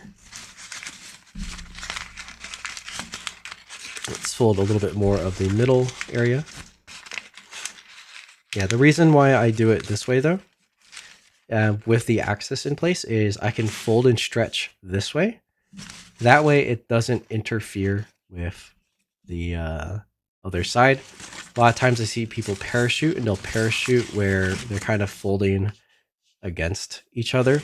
And when the axis isn't defined, maybe it's all valley folded, but it's like really weird to fold the central areas. And it just doesn't work so well. But having it like this, you can see it's very non-obtrusive, very easy to collapse and keep track of where everything's going. And you can actually collapse one side at a time instead of having to do both sides at the same time. So I just find this more refined collapse method. All right, so now we have the zigzags over here, and then it pops up into the other set of zigzags that form the middle area. Zigzag there.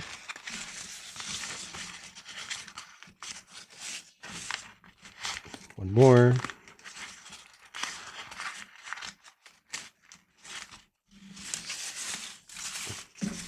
So that was these, and then it just goes into the other sets.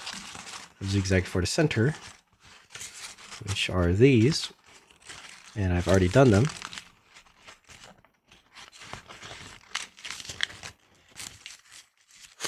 And now you should be able to kind of fold this whole thing flat. Now the back is really thick, so that might not lay flat, but for the most part, you can lay this flat. You can put the leg down like this, like that, like this. All right, and there we go. We have that collapsed. And you can see that's where our swivel fold is over here to do our axis shift. Now, I know it doesn't look fully correct yet, as like this isn't quite in the same plane as this one, but that's because we have some river meanders to work on before we, get to it, and then it'll kind of resolve itself on where everything's placed. But that's like the more complicated area of the collapse that we're not going to quite worry about yet. Or we're going to get to that pretty soon. I'm wondering if we do that before we do this one, which we might. But actually, before we do that, maybe I think I mentioned we're going to do the face. But this is like the rough leg structure collapsed. All right, so yeah, let's just get the face details out of the way. It's going to be a little bit hard depending on the size of paper you're using.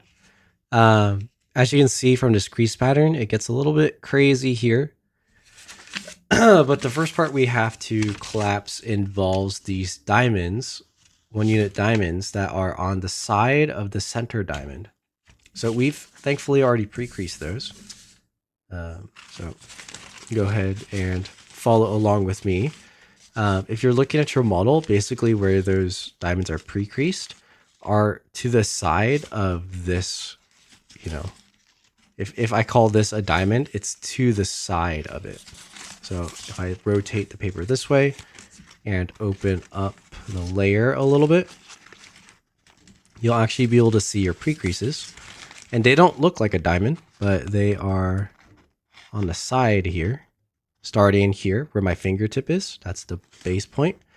And what we're kind of doing is it's kind of like a squash, where you want to push in along that crease of the diamond. So like now you can really see that pre-crease, right?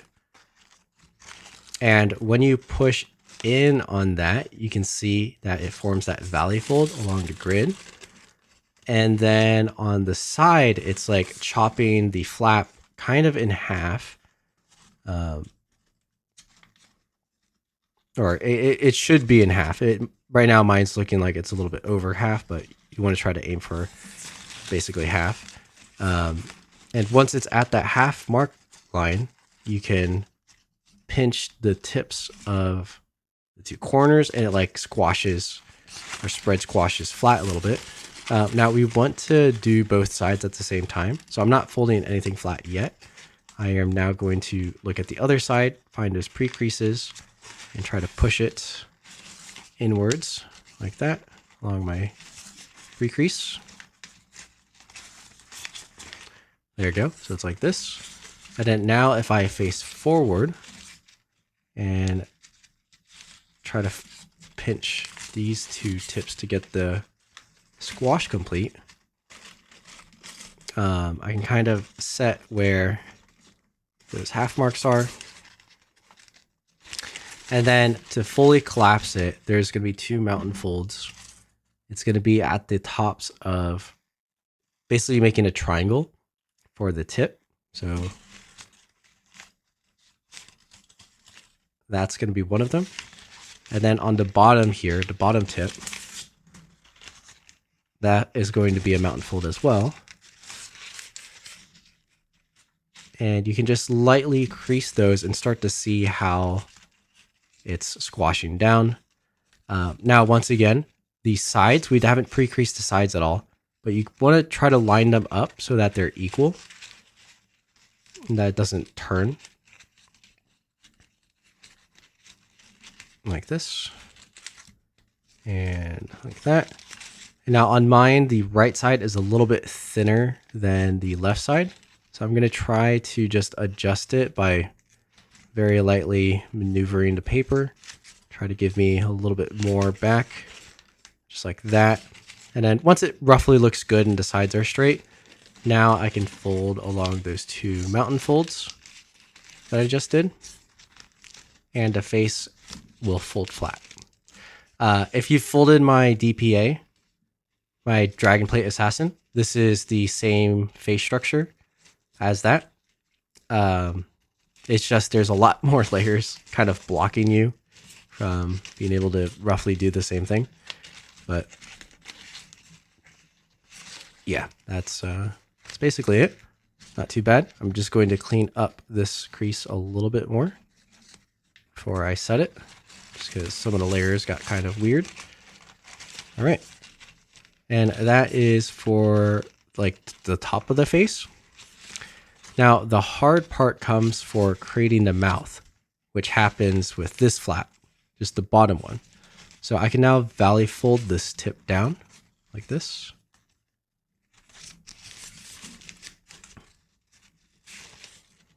Right, so generally, if you haven't folded this face structure before, I use this one for the nose, and then this becomes the mouth. But to do the mouth, it gets super tiny because it's basically a half of this little flap that we're going to be working with. And so let me zoom in the camera a little bit. And this is where you may want to use tweezers if you have them. I'm going to try to do it without it just to show you it's possible. But you need to be really good at like manipulating your paper. But what I want you to do is fold. See how we have this hinge crease? I want you to fold the tip, tiny tip of this flap to the line to basically make, it's like folding it in half, basically the size.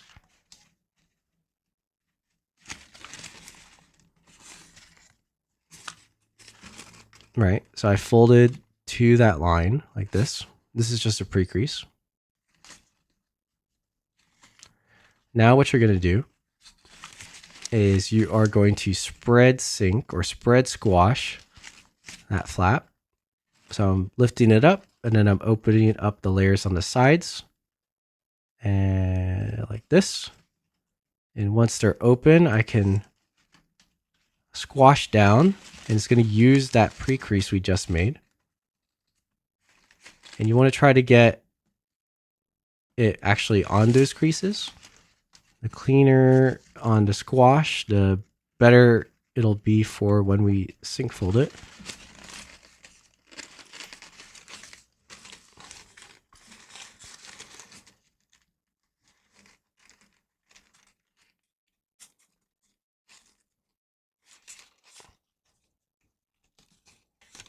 All right, so mine didn't turn out too clean here, and that's okay. I'm going to try to fix it now that part of it's been folded.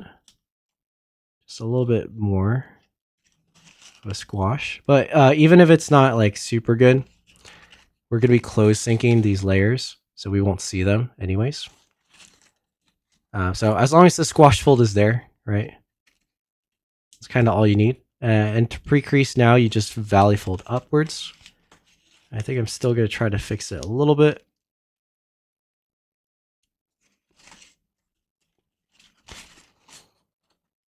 All right, so I want you to valley fold these. There's like 2 quarter layers now, right? Like that. I want you to valley fold them back and forth because this is what we're going to be close sinking. And now on each one, you need to just close sink it. And so this close sink is kind of hard because it's small. But what you want to do is on that hinge right there, you want to turn that to a mountain without like just that top layer. So I'm kind of holding upwards so that I get some air between the paper layers. That way I can use my fingers to press that crease into a mountain fold without unfolding too much. And then I can close sink the structure like that. And this other flap is actually being pretty irresponsive. It's sunk itself a little bit too, but I think it's going to be okay. So when we close sync that one, it's just going to be a weird close sync, but it's going to make a line for our mouth. But that was one of them. Now we need to close sync the other side. And it's kind of the same thing. Mine is pretty messy. If you want to see a better example of this, you can watch the Dragonplate Armor Assassin or the Assassin tutorial for the face section. And basically from here now, I just need to close sync that. And it's kind of the same thing. I'm trying to get some air between the layer so that I can poke that crease into a mountain. Being very careful not to, pull too hard here. But just trying to manipulate the paper to allow it to become a mountain fold.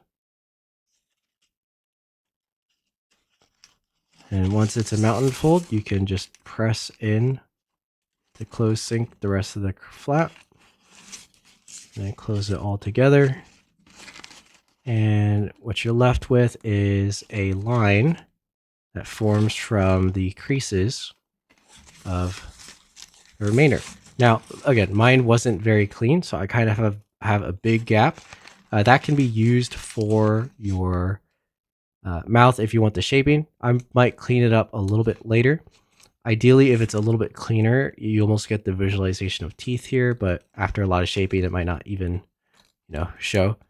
But good enough for now, right? You see that even if it wasn't 100% clean, once this model is done, it's going to be totally fine as long as it's like roughly there as a structure.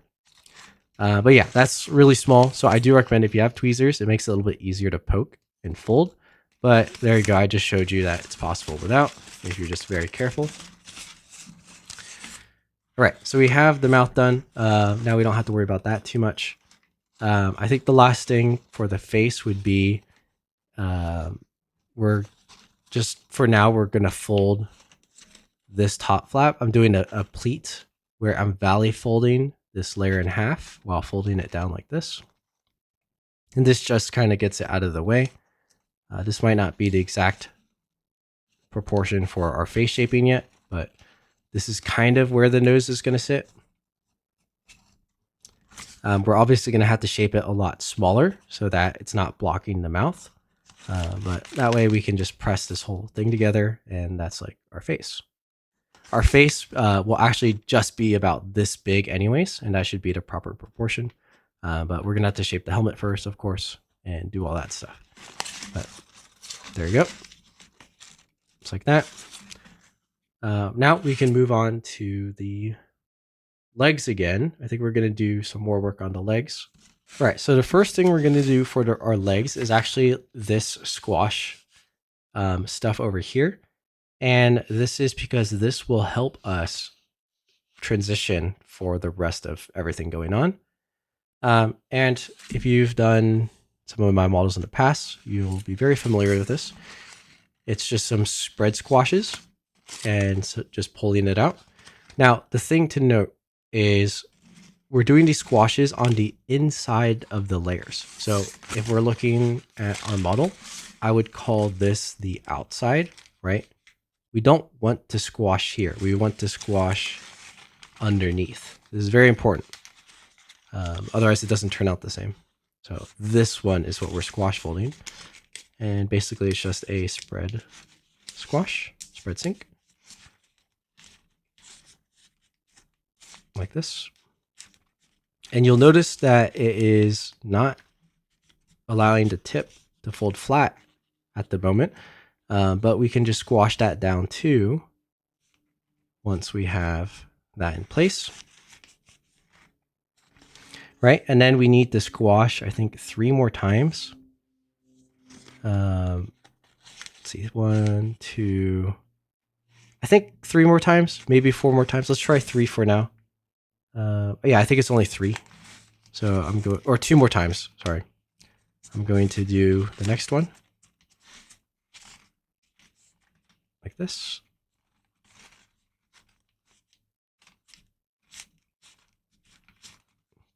And then we'll do 1 more.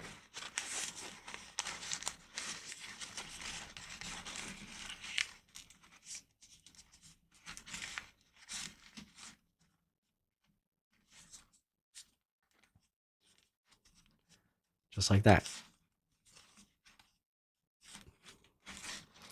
And then now what we need to do is we're going to unsink these little corners out.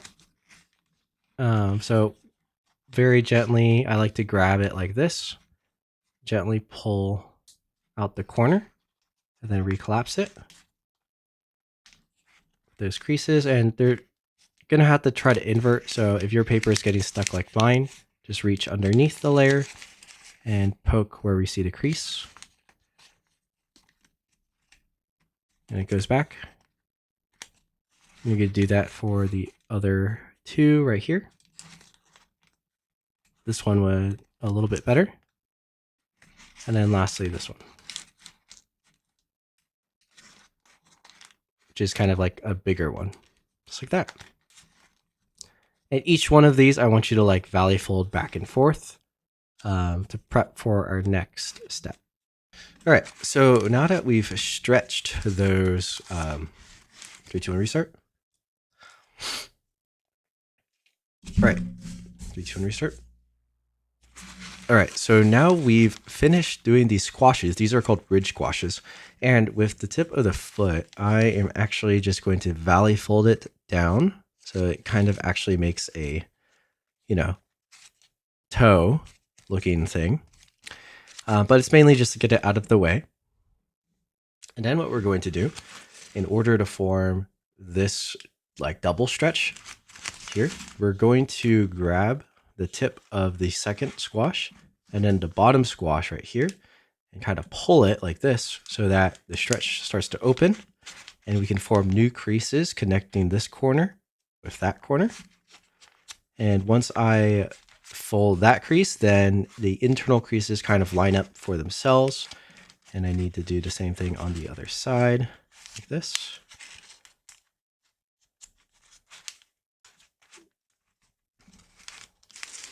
There you go. And what happens when we do that is now this little flap becomes bigger like that. Now we're actually going to use the bigger flap and use the top part to stretch the next section and make it a little bit smaller. So I'm valley folding this back and forth, and you can notice that I also have the previous hinge pre-creased, this right here, like that. And you can reinforce this with a mountain fold if you want. But when we do the next stretch, it's kind of just going to consume this top part and leave the bottom part. So it's the same sort of maneuver. I'm going to grab this tip right here and stretch. And it's not going to consume all of it, right? It's still this top corner to this corner right here. Right here. And then that line where we added that mountain fold, it's going to turn into a mountain fold. So you may need to open up from underneath. I'm sticking my finger under the layers to help me get this pre-crease like this on both sides, like that. And then I can close it together. So see, now that is that mountain fold like that. And once that's in place, I can complete the rest of the squash like this.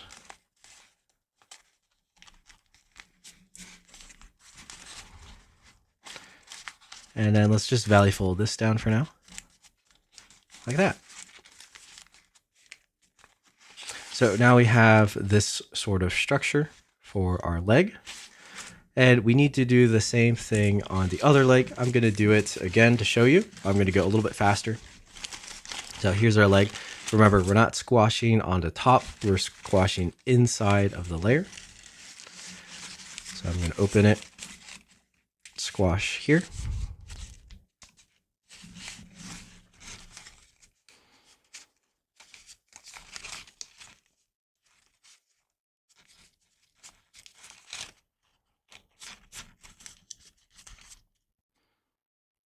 Like that. Pull the tip down. I'm going to do the next squash.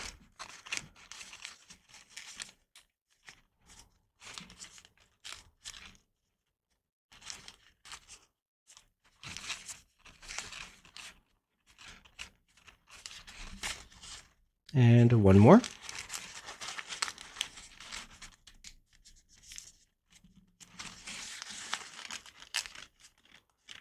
So we've got 3 of these in total. Then I need to do the unsinks. Here's one.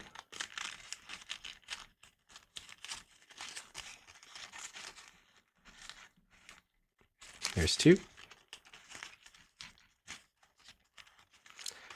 And the last one.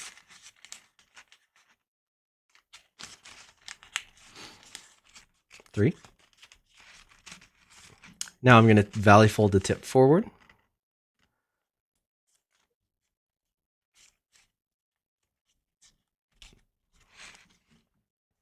And then these small tips that we created from the ridge squash, I'm going to valley fold them back and forth. So we have that hinge set like that. And now we're on to stretching. So once again, to stretch, I'm going to grab the second one's tip and then the bottom of the first one, pull it into this stretch.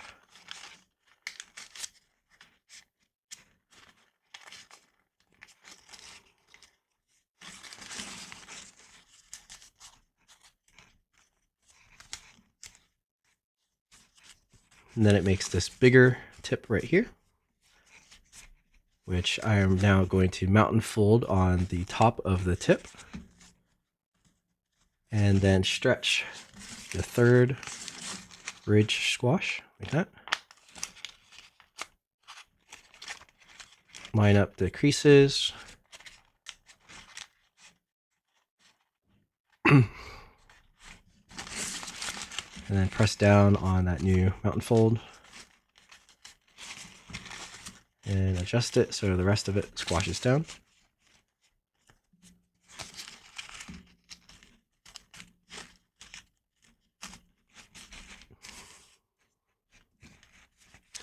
And there we go. We have that structure completed as well.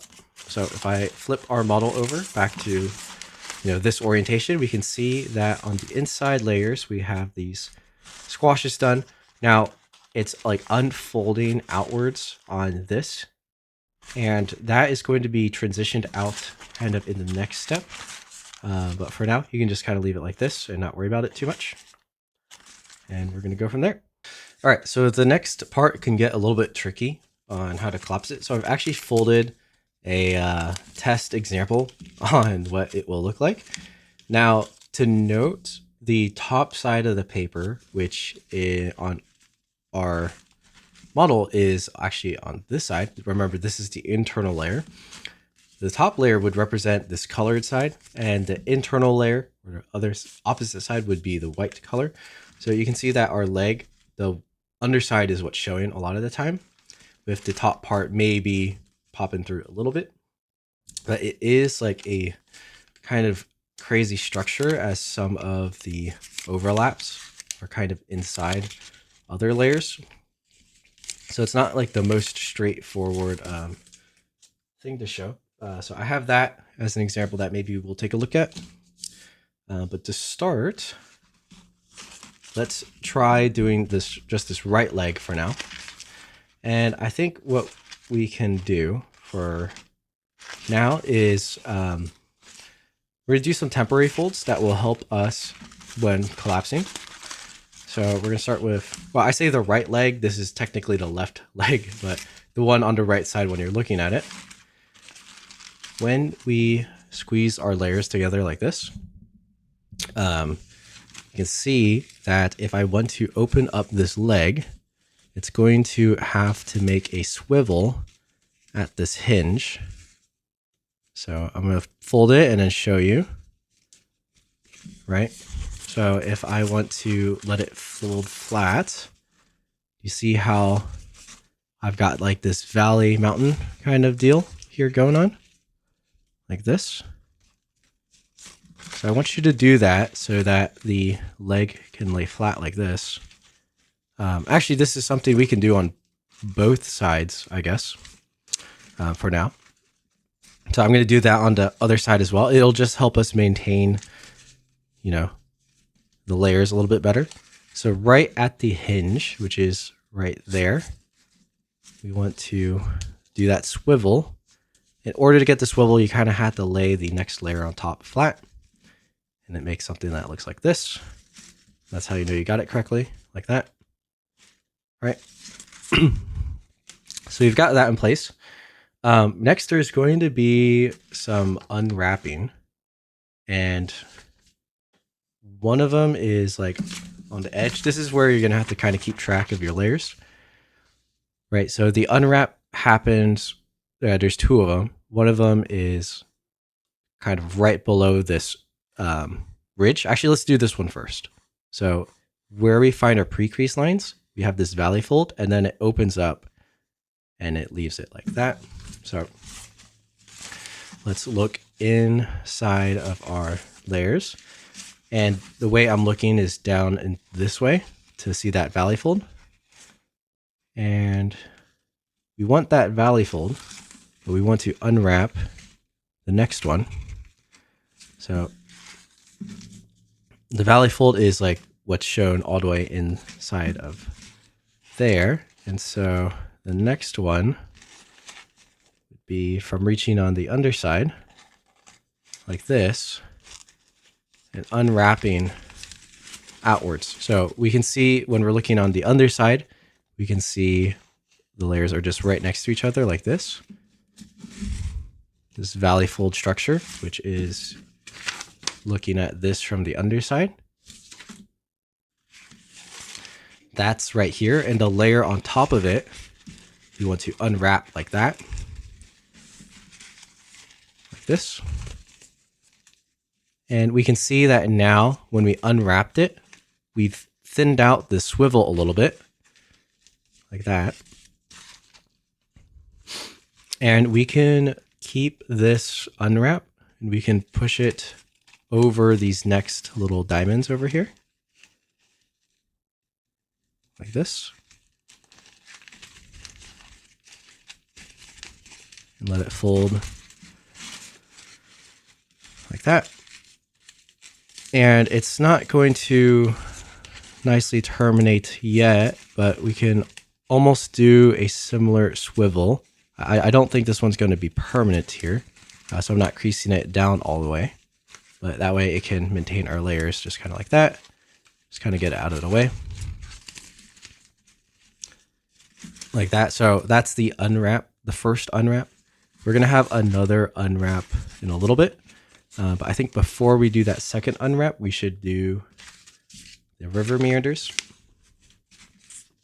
And so that is this section. So our unwrap step with our swivel folded this diamond for us naturally.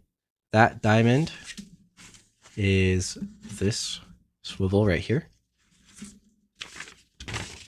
Next, we have a river meander, which is these two. We technically have a second one down here, but we're going to wait for that because this whole stuff is kind of weird. But let's get this one out of the way. And so that one occurs inside of here. And what we want to do is find those creases. And if we look at it this way, this is the top view. And we should be able to find our creases. They're right here. It's really hard to kind of see it, I guess, here. But on yours, you should look inside of these flaps, and you should be able to find them. Let's see if I can show an angle that you can kind of see it when I'm tracing it with this pencil. Right there, right there, right? And from this angle, they're going to be mountain folded. So what I want to do is try to press in the middle of it to pop open those creases. Right, so now we can start to see this first one more clearly, like this. And by popping it open, it's going to change the flap. Whereas the flap used to have the mountain here, it's going to shift it down one to here. So on the edge, I need to also fold that mountain so that it can fold along with this diamond. And the river meander is basically this little internal thing here. That's what we call a river meander. All right, so it shifted this down one like this. Now we have another meander right next to it, and that's between right here. So kind of in a similar process, I'm using my index finger underneath these layers to open it, and then I can use my other hand to pop it downwards. And that way I can start folding along those pre-creases. And then to do so, I have to mountain fold one unit down like this, right? Like that. And once that's in place, right, it's now folding along my pre-creases like that.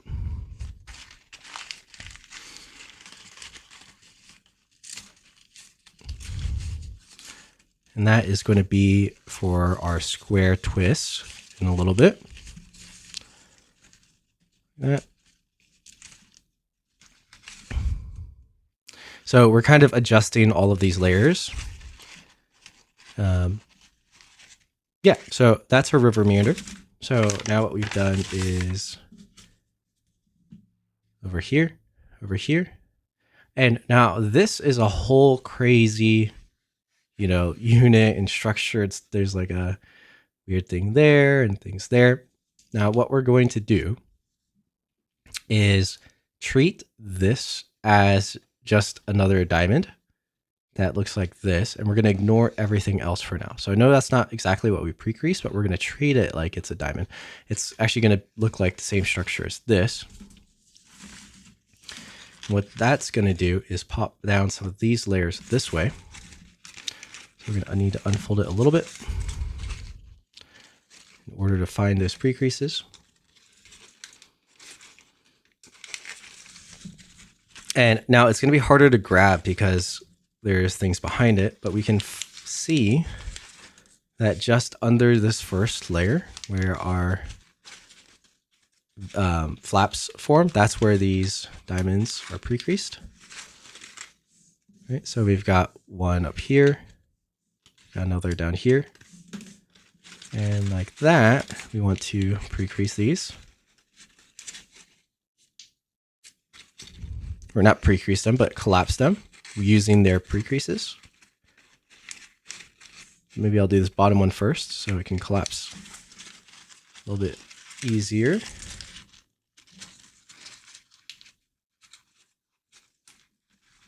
Like that. And the top one, same sort of thing.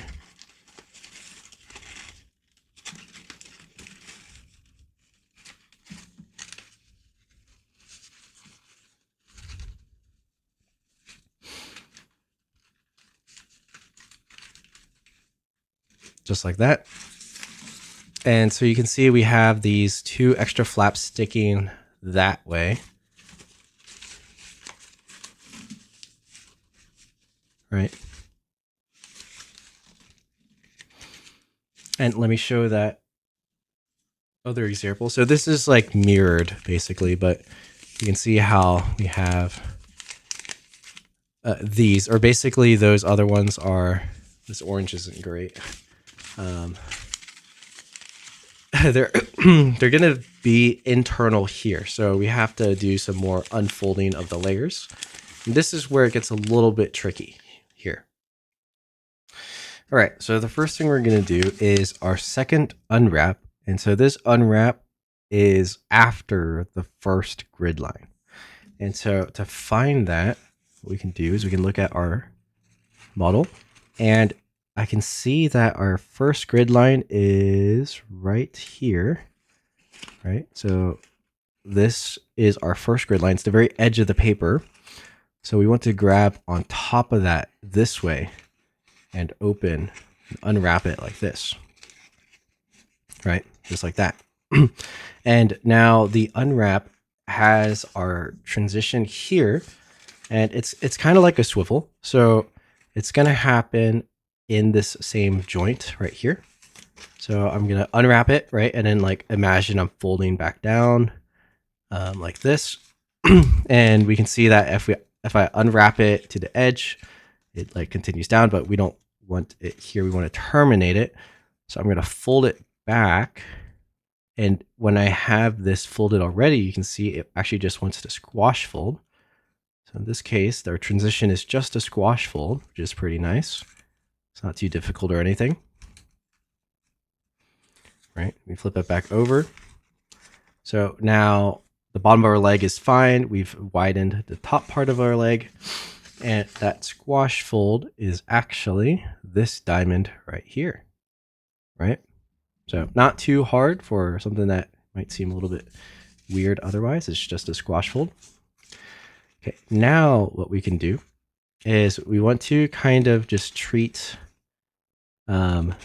this unwrapped area like the same structures as everything else. So kind of similar. It's unwrapped now, and I'm just going to fold back along our existing creases like this.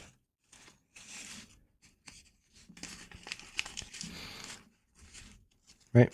Nothing too crazy or anything like that. Nothing's really changed. We've just widened to the right side a little bit. And that's where I'm going to show the process a little bit more using this example.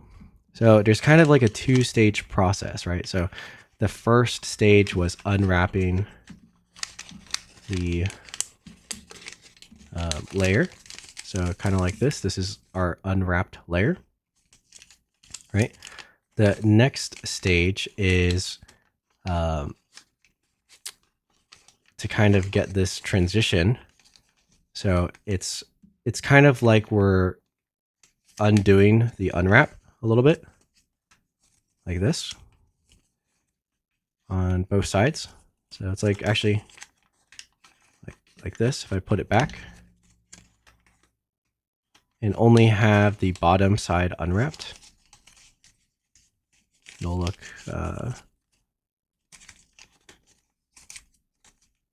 something like this. Right, so let me show that again. I kind of messed up the first time.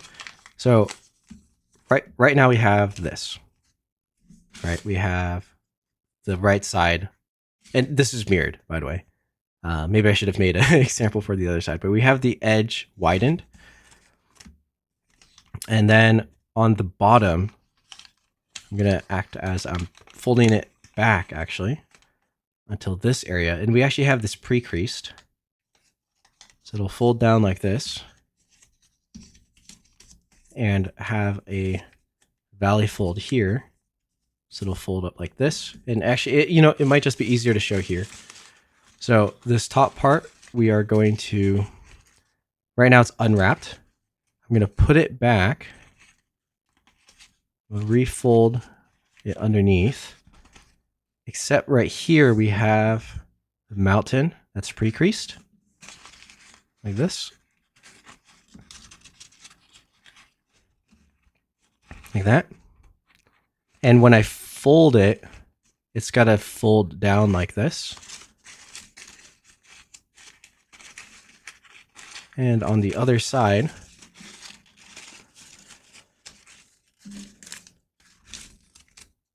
it's going to valley fold on top like that.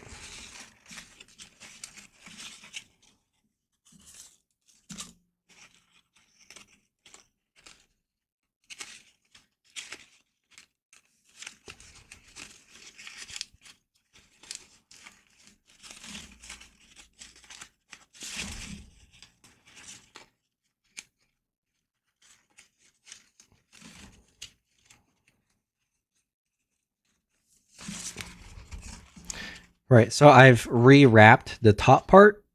So now the only unwrapped part is this bottom area, and it transitions down like that. Now the next step here is actually kind of converting this diamond into another stretched position.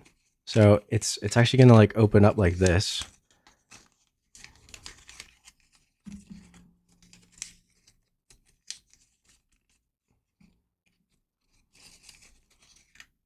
Kind of see how that works. So it's not too much different.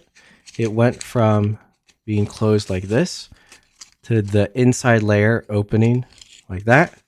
And it just changes some stuff on top like this. So in order to do that now on our paper, what we want to do is I'm taking this layer that we rewrapped, opening it slightly like this. We can see where our diamond is here. We're going to be pushing. Let me zoom in a little bit. We have our diamond deep in here. We want to push this open.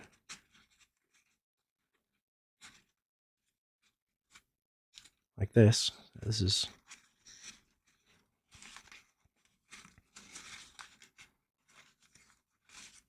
like that.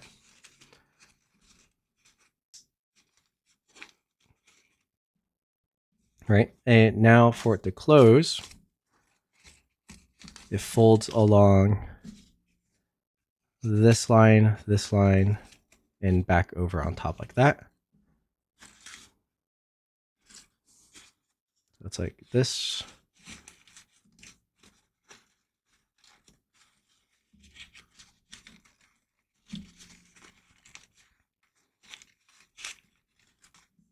And this.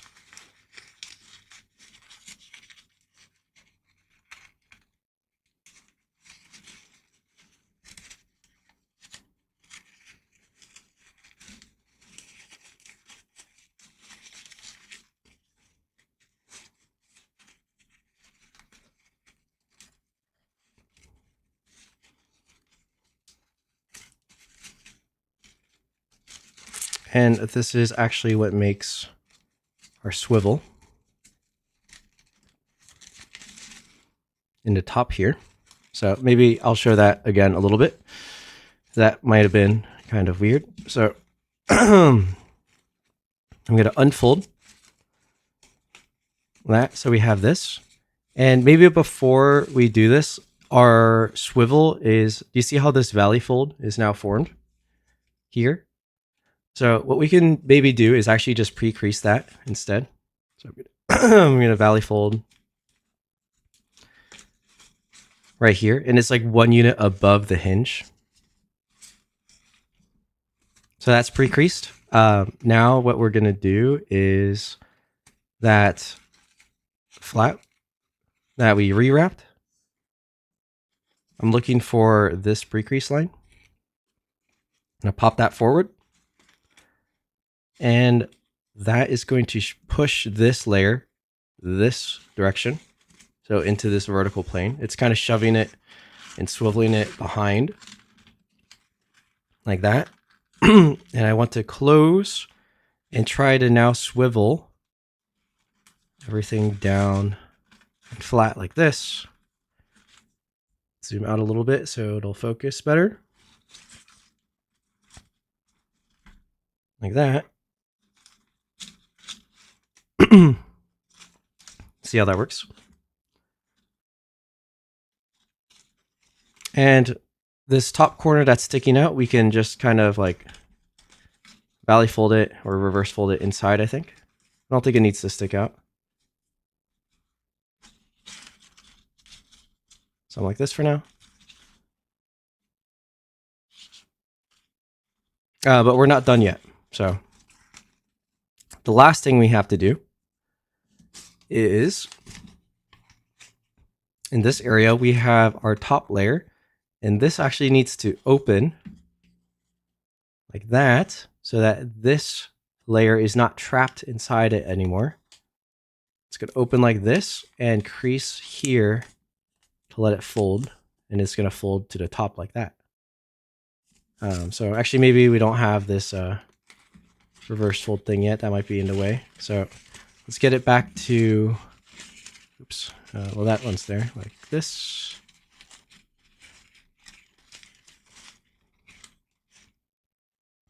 Right? I'm going to open. I'm going to take the top layer and kind of unwrap it so that this fold is no longer trapped. Now, when I recollapse, see how this area is pushing into that layer down below? The rest of it opens.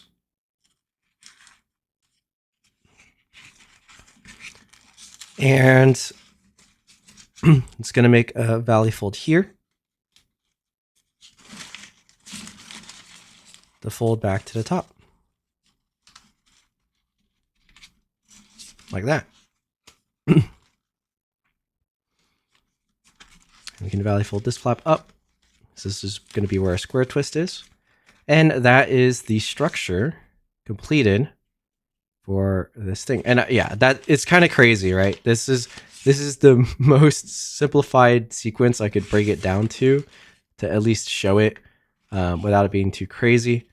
But I know that might have been a lot. I'm going to show it on the other side. It might be a little bit easier to show on the other side now that this leg is collapsed.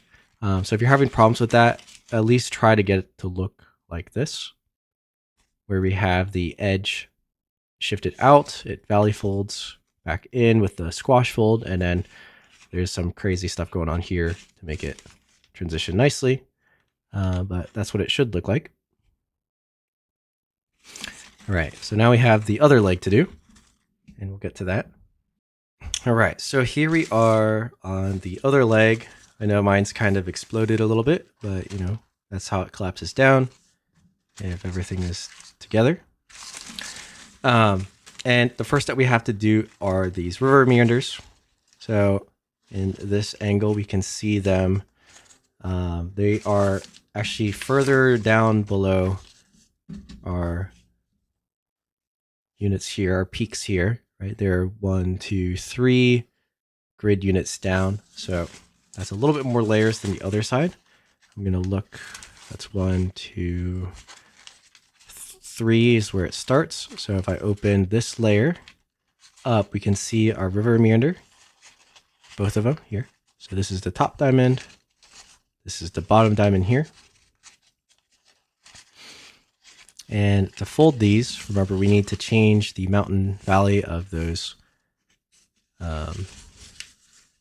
ridges here, or of these flaps here, like this, on both of them, and that will let us collapse them along our pre-creases.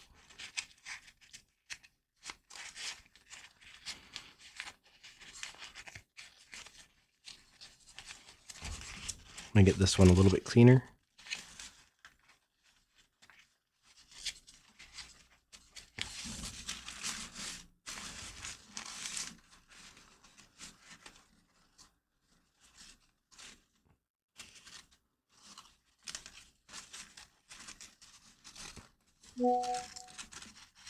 All right, just like that.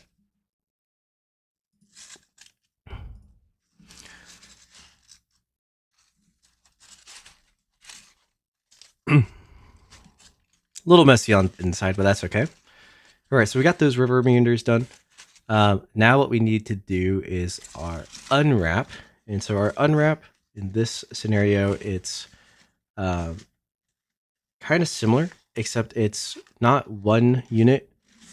So on our other side, the unwrap happened right next to the tip of this flap. On this side, it's happening at the 2 grid layers, or this is technically like 1 layer after the tip of that flap.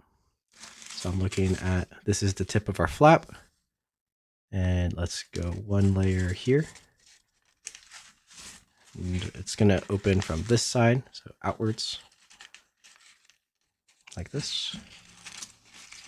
So see, this is where the tip is. We need to leave 1 layer here. And unwrap up to the top.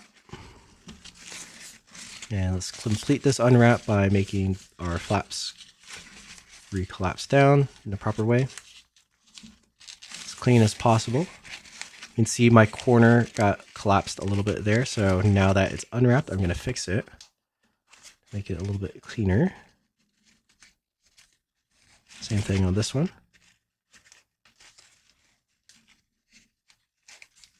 There we go. Same thing here. And now we have our swivel down there. Looking okay. Just like this. You can see now our legs are at the same level, even though they're asymmetric. Before we did everything, it might have looked like this leg was pulling down a little bit, but as we're collapsing everything, even though it's asymmetric, they actually do line up, which is very interesting. Something we did on the other leg, right, is we pre-creased this hinge up top here. We could probably do that now. After this unwrap, we can valley fold up here, like this, just to kind of prep it and kind of get it out of the way, like this. But we're not there yet. Before we get to that point, we need to now do the next unwrap, which is, or actually before we do that next unwrap, we need to do the bottom diamonds for our square twist structure, and that would be these ones. And remember, I know this is some crazy stuff, but we're treating it just like a full diamond, just a pair of diamonds here. And so that's right underneath these two flaps here. So I'm going to open them. And it should be right underneath their top layer. Right here, we see our pre-creased diamonds. Let's collapse them.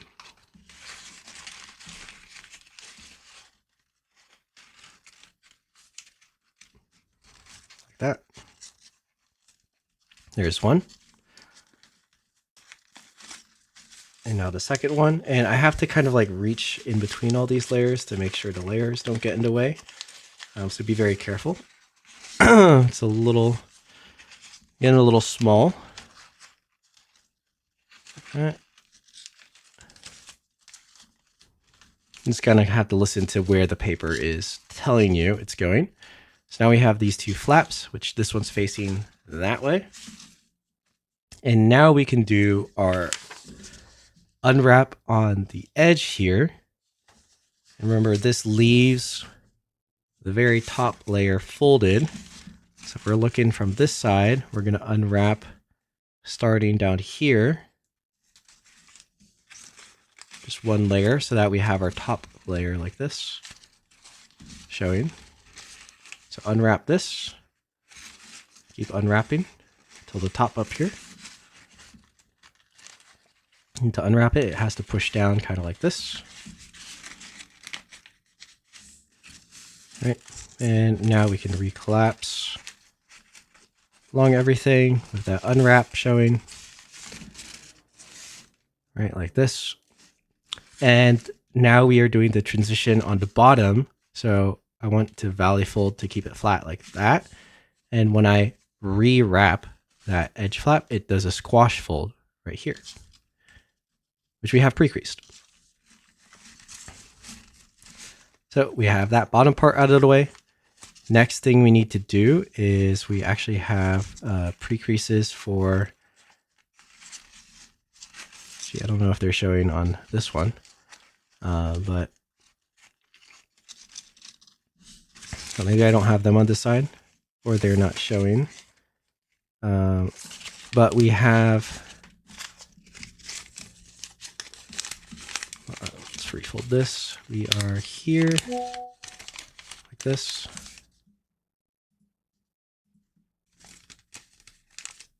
Right. So we want to rewrap the top layers behind while leaving this one folded. And so it's going to make a mountain fold here. And then a valley fold over there. So our mountain fold is right here. So even if you don't have this pre-creased, like, you can just add it like this. Right there. I think, is that right? Oh no, just kidding. It's one more up. So on the fourth unit, right? So there should be 1, 2, 3, and then we have the mountain fold here.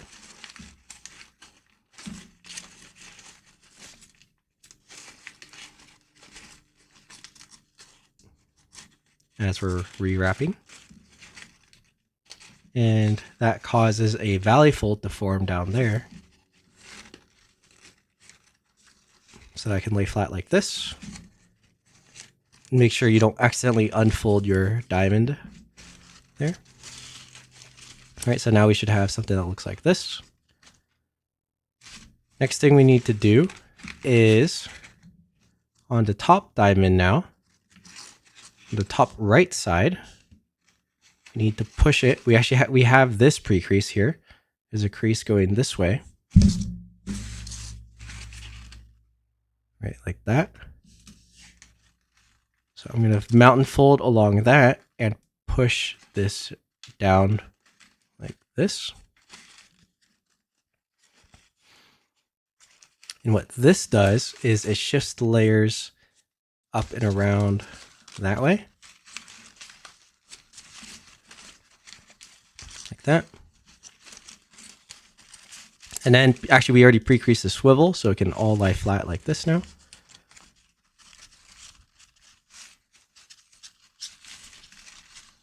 Like that. See how it's now matching the other side. And our very last step is this step here where, let me get this to the same spot. This last step where we unwrap the very edge layer like this and have it fold across like that, so that we see more of that third layer on top here. So to do that, I'm gonna open this a little bit. I'm looking for this top layer like here, and I am basically unwrapping or unfolding it without letting the other stuff, you know, unfold too much. And once it is up like that, it's going to make a new valley fold this way as I press down and collapse it back together like this. And we have the other side done. Just like that.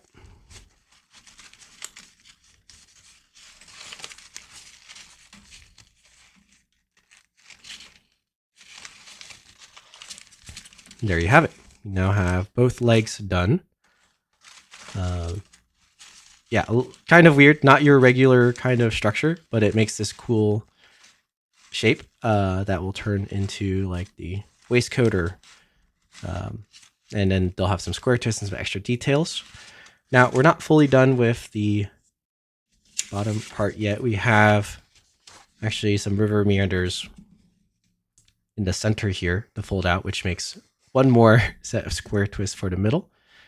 And that is happening between these two flaps. So we're going to go ahead and collapse those and then move on from the legs to do some other structural stuff in maybe the back or the arms. We'll see what's next. But let's go ahead and finish off the torso. I think we can do that here. So what I want to do is find my pre-creases first. I know this layer might seem thin, but there's actually a layer in between these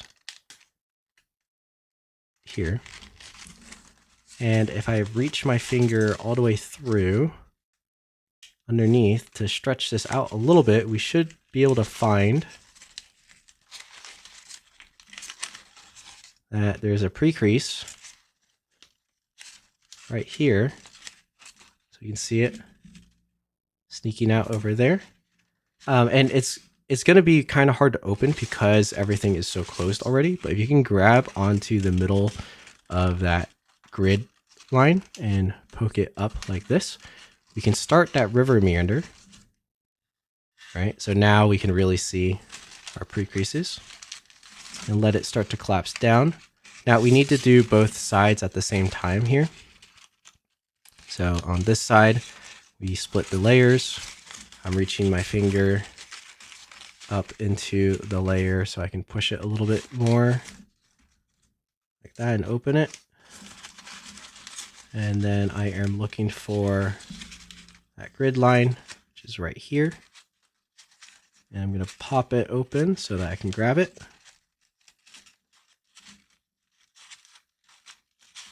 Like this. And now that it's a mountain, I can kind of recollapse things. And my pre-creases are now along these lines. And when it's recollapsed, it looks like this. So we have like a longer flap here is what it's showing. And so this is the top diamond. Extends it like this, right? I think that's going to be the harder one to open just because everything else is kind of collapsed already. And the next one is going to be above this hinge right here, right? See how it's valley folded down? That's where our next diamond is. And this one's going to be a lot easier to open. I can just lift the layer like this. We can already see our pre-creases all along the inside here. And so here I can, again, kind of stick my finger up to pop open the grid line, which once I can grab that, I can fold along our pre-creases. But I do have to do the other side at the same time as well. Now flip it over. Since it's half open, I can kind of just pull it open like this until I can see my pre-creases on this side. Same thing, grab that grid line and collapse it like this.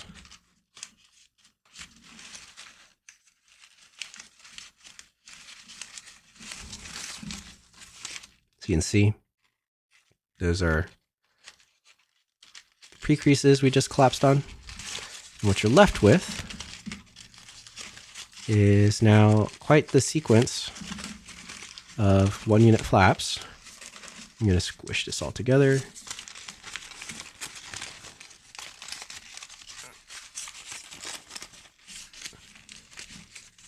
All right.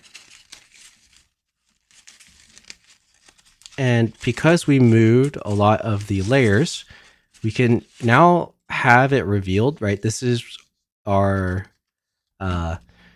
axis shift that we folded when we were first collapsing the legs. And the layer above it is actually going to mount and fold down, so we can kind of see it. You want it to be kind of clean. You don't want to see too much of that going on. And then we have the 2 layers, 1 unit flaps right here that we, stretch out from those river meanders. And this pair right here will turn into a set of square twists. Just like that. So now it all lays flat pretty nicely. It's still fighting me a little bit here, but that's okay. You kind of just have to squeeze it in place until it feels good. But we've mainly collapsed the entire bottom of our square twist samurai. And if I show you the completed one, right, you can see what's happening here. This is the square twist in the center. That's this here. We have that swivelly thing here, and that's actually hidden into shaping. We have the wide things here for other square twists. That's happening here. So yeah, it's looking good. And we've completed that section. So now we can continue on to another. All right, so I did some thinking as to what we're actually going to work on next. And I think the best solution is to tackle this back waistcoat. It's kind of a crazy structure, but we can get to it. So I am going to show what it looks like completed on the finished samurai, just so you can kind of see what the goal is and kind of what it's going to look like. So basically it's going to widen out into both of these forms right here, as well as swivel across to the other side. And eventually it will sit underneath the scabbard or the sheath of the sword, which is just over here. It's unshaped. That's totally fine. And then we have our square twist. So it is kind of a crazy structure.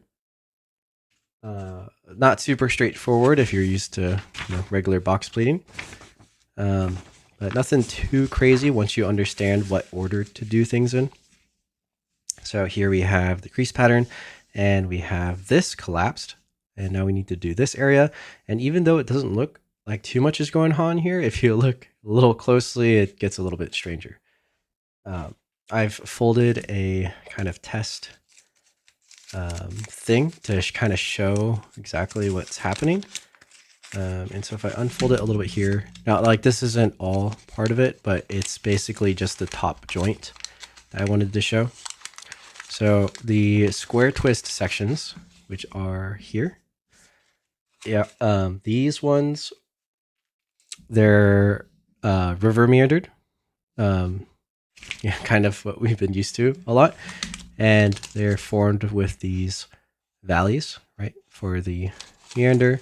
Now, not only are they kind of meandered, but it's also part of like a level shift. As you can see, it's sitting one unit on top of where these are. So like that has to come first.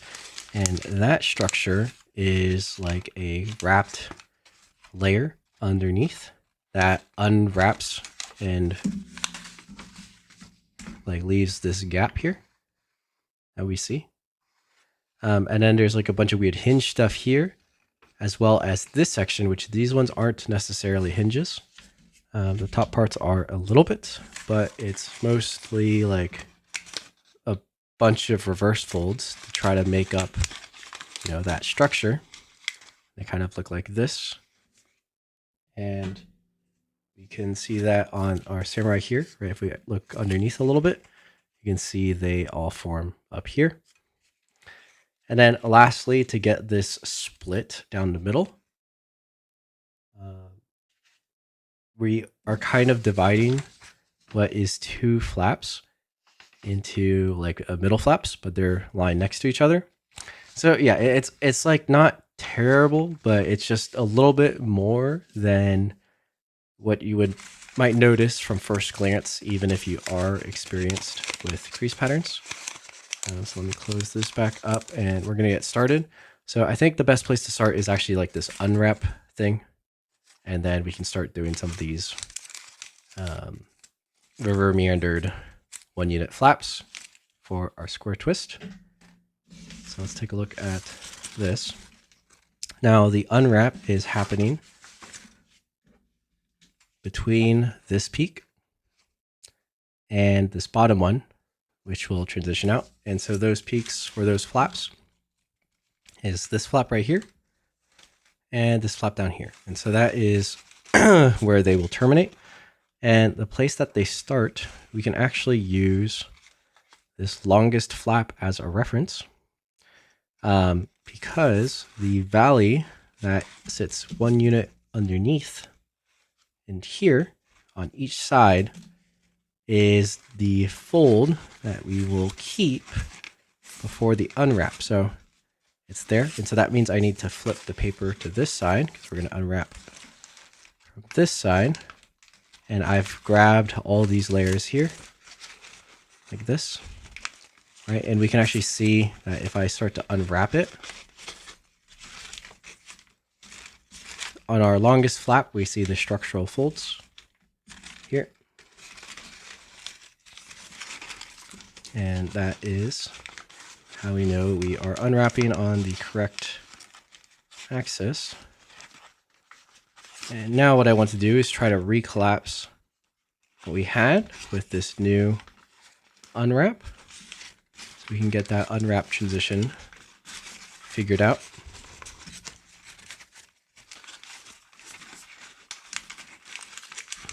So there's a lot of layers that are freshly,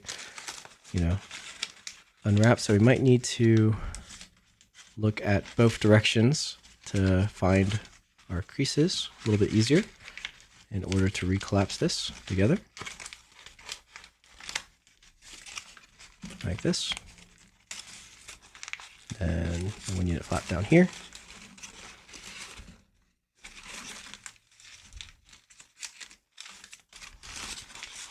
All right. So now what we can attempt to do on this top peak up here is kind of undo that unwrap so it can transition. And in this case, I think well, actually, no, let's just keep it like this for now. And we're going to work from here. Yeah, I think this should be fine as we start, and we'll transition it later. So we've got this down. We've got our other layers. So the next, here we have the valley on the unwrap. We skip one until it's mountain over here. And this is where things are going to start to get tricky. If you look at mine right now, it's actually not a mountain fold, but it's a valley fold adjacent. It needs to become a mountain fold. And the way it becomes a mountain fold is doing these reverse folds that we have pre-creased here. So I'm pointing them out on my paper. And then on the crease pattern, it's these. So because they are repetitive mountain folds, they will be flipping the mountain valley directions. So you can see that, say for instance, this line, it's been valley all along. And then once it hits these reverse folds of mountain folds, it flips to a mountain fold until down here where it hits this next set of mountain folds and becomes a valley again. So between this next area, I need to find my creases. And it's kind of inverting because we are actually technically inverting our creases. But I'm going to find, right, let's say this is the start of my, actually it's right here. This is the start of the structure. And it is mountain folds, like this.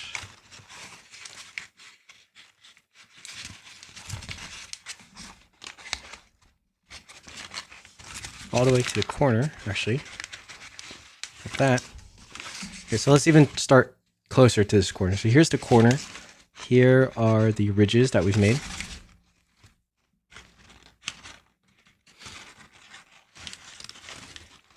And then it's a mountain valley here.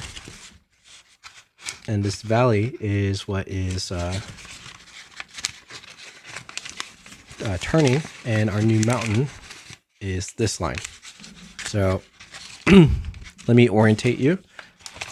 This is the crease here. That is right here. Right? Or actually, that's not it. The valley right here, this specific point is right here on the crease pattern. We want to start this zigzag mountains, which is 2 grid units over. So it's here. And I'm actually going to crease here. I'm adding a crease to the left of this just so we can keep track of it. And I'm going to start creasing along these mountain folds. And you can see that as I'm creasing these mountain folds, it's flipping some of our grid like that. And I think what we should do is do this all the way down so we have our flipped structure before we do anything on the inside. And that's probably going to be the easiest way to get this done and over with in a decent manner that's not too crazy. So I'm going to start with the top. I'm basically going to do all of these. Now over here, we don't have that mountain. It's a valley, and that's because basically we are opening them together. But if you need to fold them as mountain for now, I think that'll be easiest, and we'll worry about that later. Right, let's go ahead and just follow these mountains down and align our new grid. Now, I'm wondering if we can actually fold it to the other side. So you can see down here, this is our other set of pre-creases. I think we can actually fold these together. So I'm basically starting at the top here, inverting the grid line until I hit the bottom here, and doing these mountain folds as well. So we have all these mountain folds we've pre-creased, right? And that's going to help us terminate where we're flipping our grid. Let's go ahead and do that. So like this. And once you fold them together, if you kind of twist them into each other, they'll hold in place a little bit like this once the pre-crease is kind of set. And so now I've reached the point where there's those valley folds like this. So maybe I can show you. The reason there's valley folds here is because the structure is going to fold like that and leave a gap here. So if you want to leave that, you can. If you want to just close it, you'll have to add some folds there, but maybe we can do it without having to worry about that. We'll see. Just going to keep going to the next set of mountain folds. Like this. Same kind of thing is going on the other side here. You have that gap where there's valleys pre-creased, and that means kind of angles like this. All right, so we have this wide plane like that. And we just have to open the layers a little bit more to finish off the rest of the grid here. Here we go. We have the rest of our pre-creases we can see.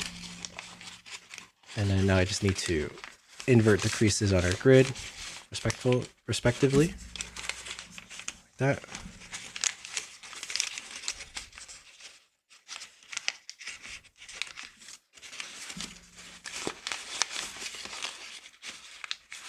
Like this.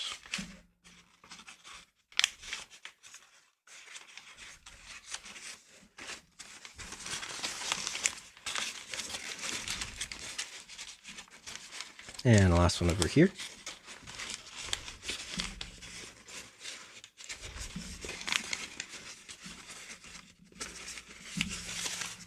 All right, so that's done.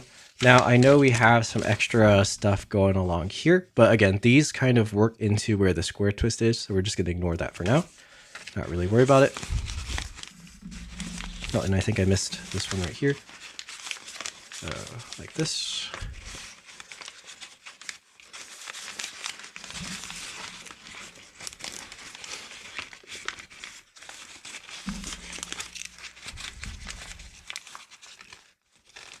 All right, so we've got now this basically 4-unit wide flap that's inverted with all these mountain folds. And we can keep this together like that and use that to recollapse on this area.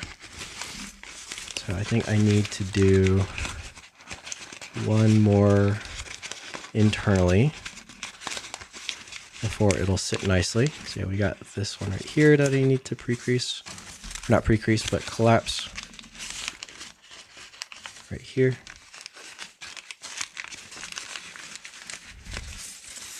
And now, remember all this, all these ridges over here.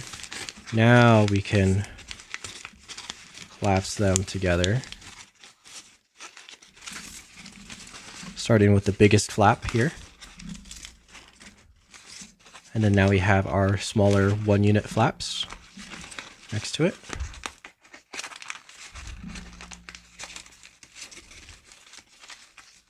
Like this. We got another one.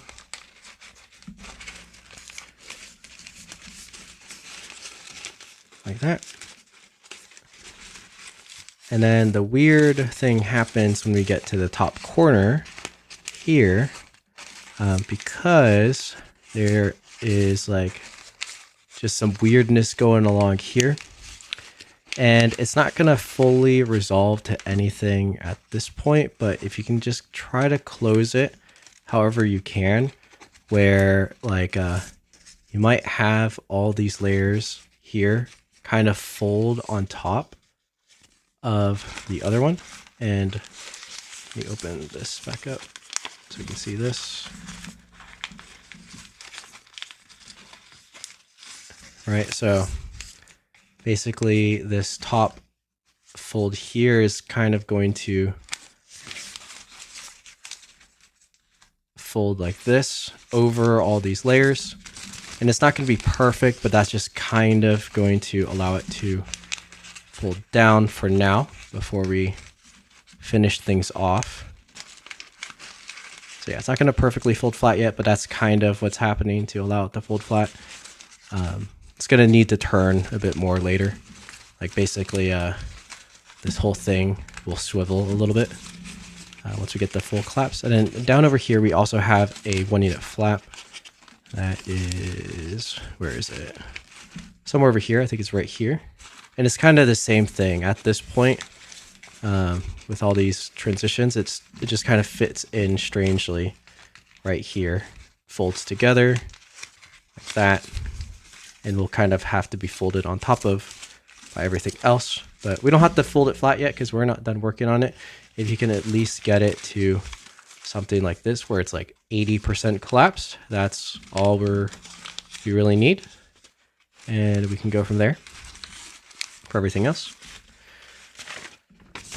Okay, so I think the next thing to do is to start on the river meander. And let's do these ones first, just because once we have these ones that are closer to the center, doing the ones on the outer layers will be a lot easier because everything will be in line. So we're going to look for these pre-creases. And they will be just a little bit above one of these layers here, I believe.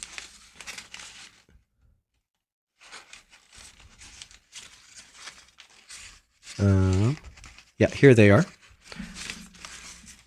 So I think it's actually just like right next to that mountain fold. All right, so we have the mountain fold here, which is this line. If I just open the layer between, I can find my pre-creased diamonds right here. Here's one of them, and the other one is right below it. And this is very similar to what we've done already for a lot of these river meanders. 1 unit flap. I'm gonna fold it like this.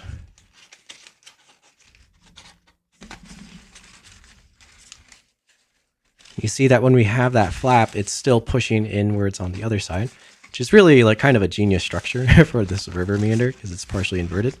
So it like doesn't really obtrude anything, or it's like a level shift with the meander there. Which, I don't know, it's just a really cool like visualization of how these can work. Right? It's a pretty strange structure there. Not what you see every day in the world of box pleating. All right, so we have that river meander done, and now these flaps have shifted down a little bit, like that. Right. So now what we can do is do the next one, and the next one is going to be 2 units to the left of the edge of that river meander, and it's also going to flip a lot of the layers over to the left. So right now, the middle area has no layers folded to the left, but we're going to get some wrapped that direction soon. So basically what we can do is we can valley fold. We can open the layer a little bit and basically valley fold these layers to the side like this. And I think we just need to do 2 of them like that.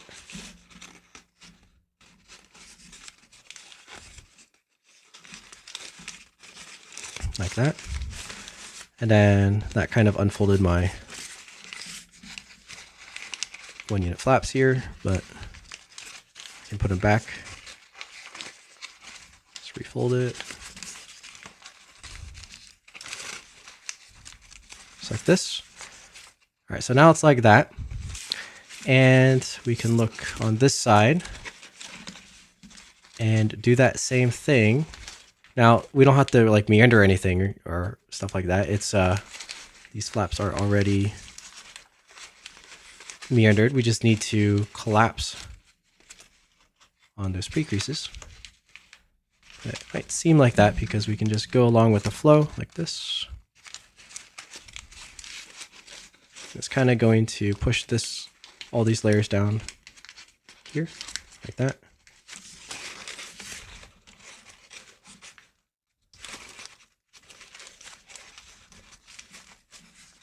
Now let's do the next one.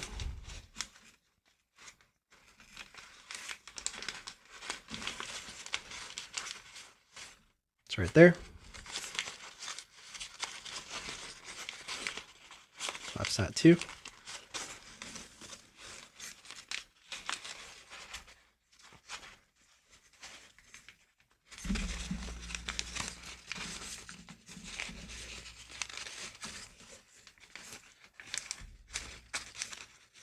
I missed a little bit. There we go.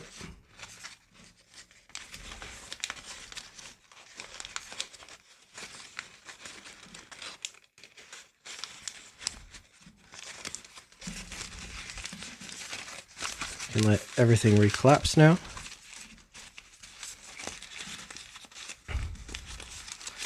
See if we need to clean anything up. I think it's looking okay. We might need to clean up this corner a little bit.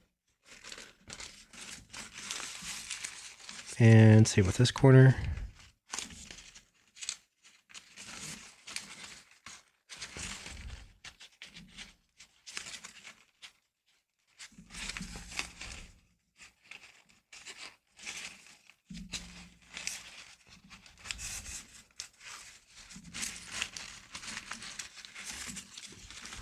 All right, so we have one side done like this.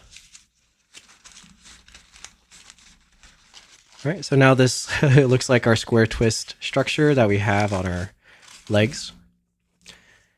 And now we need to do basically the same thing for the other side. And from here, we're kind of doing the reverse order. We're doing the internal one first. So I am going to valley fold these layers over. I'm going to do 2. So 1 towards this way. Right, and then a second one. Like this. And that is where our river meanders will go. Or not our river meanders, but our 1 unit flaps. So this one will be between these 2 layers now. You can see right here, right here. It's kind of the same thing. It's just there's kind of some more things in the way now. So we don't really get as much access into the center as we did with the other side. But because we've collapsed the other side first, it should help us a little bit as we collapse this one.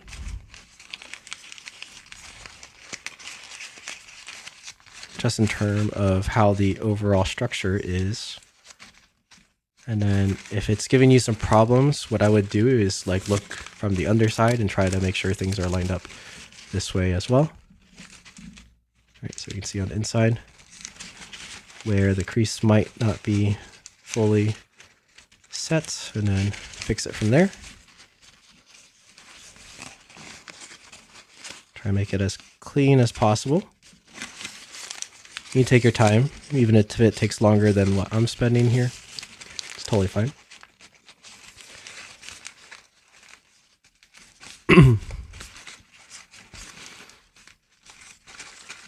All right, that's looking pretty good.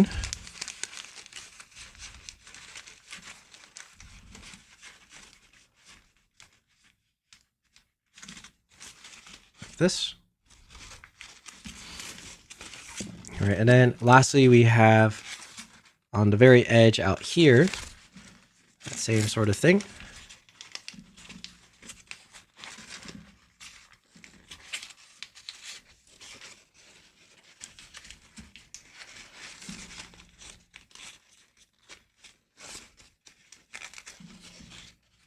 like that, and like this.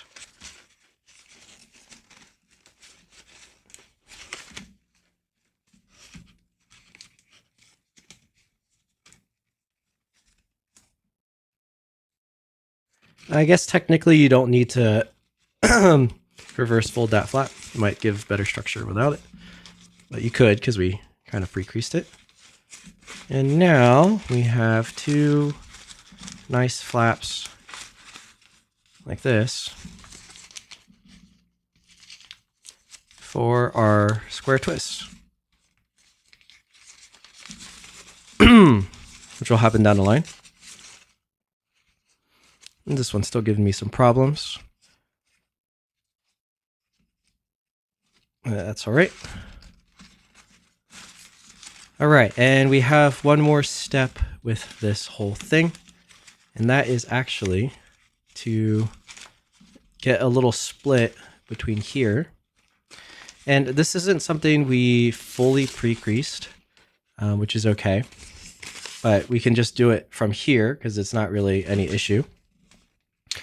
Is once these are together, what I want you to do is kind of start to spread out some of these layers. Let's do it like this, just the internal ones.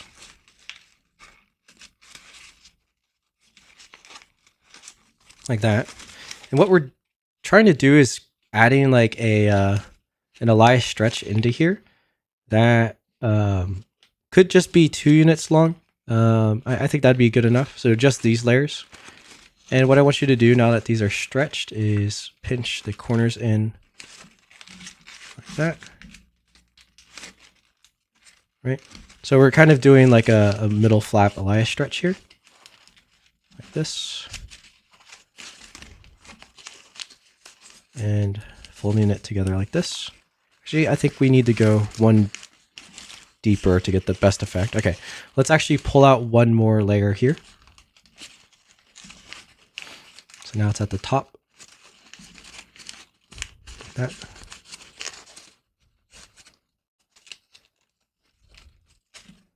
So I'm going to pull just one more layer here.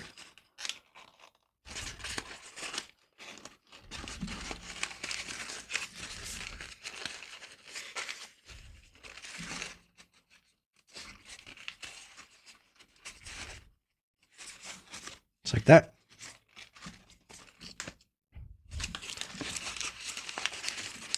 And then now from here, we're doing kind of an Elias stretch type maneuver.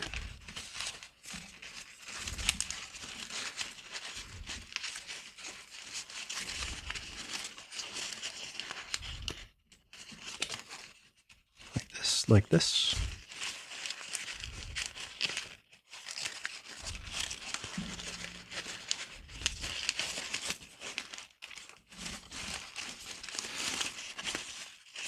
And then in order to close it back up, basically what I want to do is I'm grabbing all these layers together and doing kind of like a,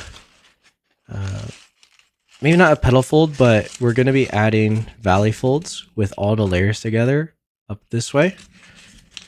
So let me try to crease it like this, like that, and then on the other side as well. But we're going to need to do it at the same time as we're folding it up into everything else so that it can just kind of slide on in there on its own.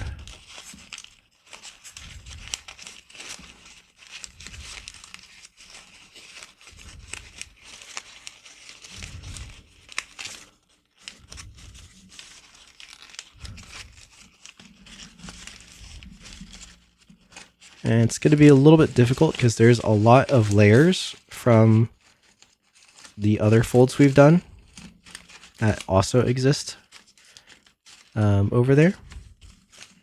So as you can see, I'm just reinforcing the bottom of the structure as I try to slide that in and recollapse basically below the layers that make up the square twist parts.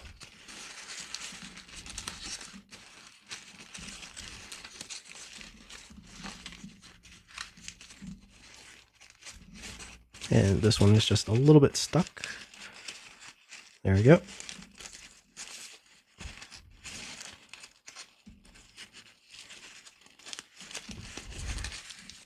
That should be good. Pull that tight up there. And recollapse this area.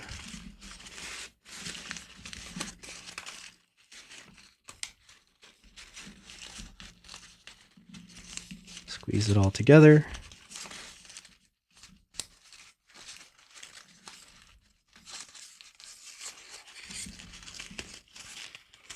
Looks like something happened over here. I think just some layers got stuck.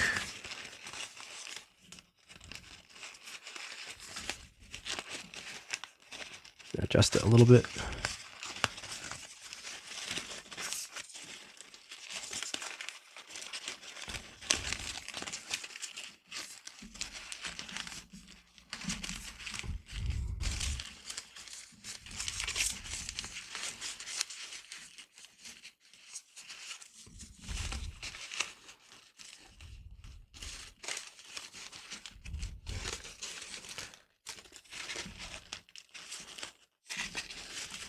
All right, and I think we just nearly got it.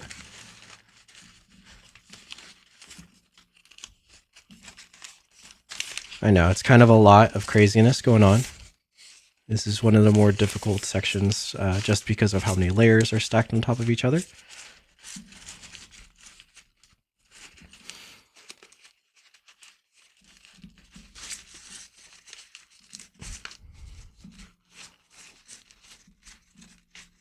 All right. And that is good enough for now. Now, the last thing to do is to close this back up so that it can kind of be flattened. And let me grab the other samurai so you can kind of see what's going on here from underneath. Is we understand the top part, right? Kind of sits where it's sitting. The under part, do you see how the hinge of it is valley folded along where those triangles are? So there needs to be a valley fold here, which means the whole thing kind of folds up and then valley folds back down along these little diamonds. So as we're squeezing, move this out of the way. As we're squeezing everything back to what we want to be as the collapse, that's what we need to keep in mind of, is kind of closing up all these layers and focusing underneath so that this section gets valley folded on like that.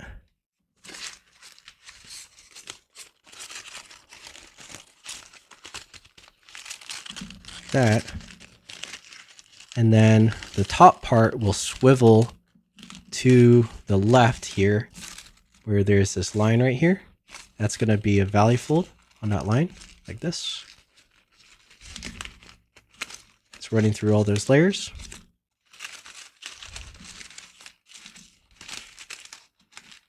Just like this. And on the bottom it's going to swivel as well.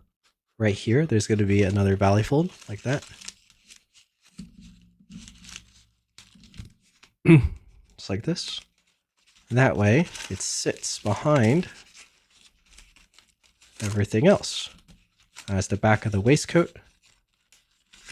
Like that. It even sits underneath this scabbard flap, which we can use to kind of help hold it in place. And that is the back of the waistcoat. All collapsed. It's kind of a crazy structure, but hey, it's pretty efficient and very cool, honestly. And you can see now everything is kind of lined up. Internal structure is a little bit wonky in there, but that's kind of okay because it's folding through all those layers. And we have that collapsed. So if you made it through that, good job. That was pretty tough. It's definitely not normal. And now we can complete like the top arm. We're going to do the sword arm first because in doing some of the river meanders up top, it's going to let the actual shoulder collapse down more correctly. And yeah, we'll go from there. All right, so we're going to start working on this arm first, and primarily just with the shoulder pads that are eventually going to turn into square twists.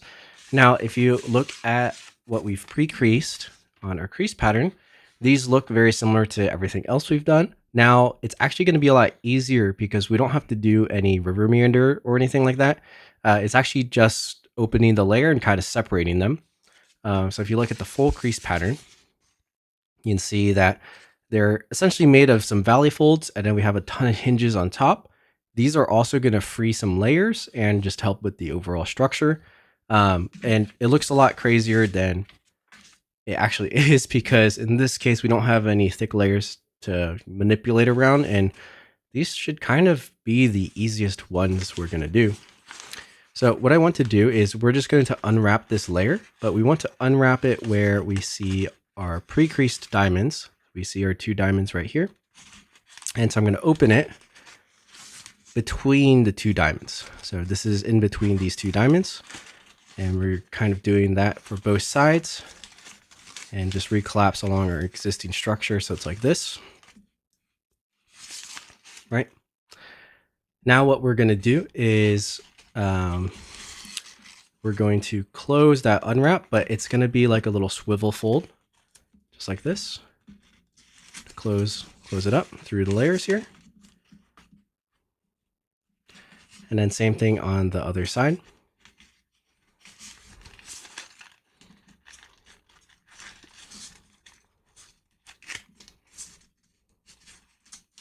And it's still going to seem a little bit thick for now, but don't worry. We're going to change that. So now what we're going to do is I'm going to start on the lower diamond, basically, is I'm going to gently open up the layer like this. And it's kind of like what we've done before with the torso, where we're splitting some of the layers, where I'm now closing up along the mountain fold grid lines. Actually, this is like the same thing we've done for the helmet, right? And by doing this and closing it like that, now we have our diamond right here. And this diamond is actually just part of a swivel fold here. So it can just kind of fold down with the rest of the swivel fold. Like this. And you see how that frees the corner? Very similar to like how we freed the corners of our helmet. And we're basically going to do that for all 4 of these sides here. So I'm going to open the next one to the side here, close up along those grid lines like this.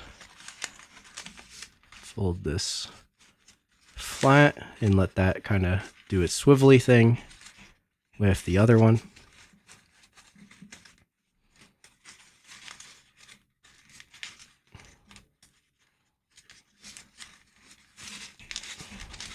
Like this. And I'm guessing this one is actually giving me some problems just because we have a lot of layers in the way still. So it's okay if it's not fully closing up this swivel yet. We're going to be freeing more of these layers and it's going to help it out. But that's the first set of diamonds. Let's do the top ones now, and that's going to help us out. So right, that was our lower diamonds. Now we're going to do our upper diamonds, except again, these are just opening up the layer here.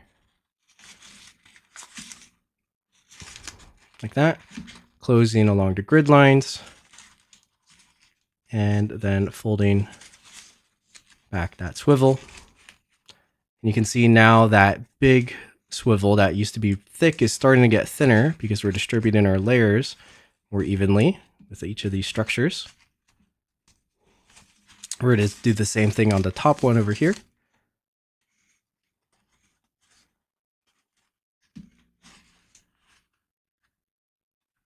Just like this.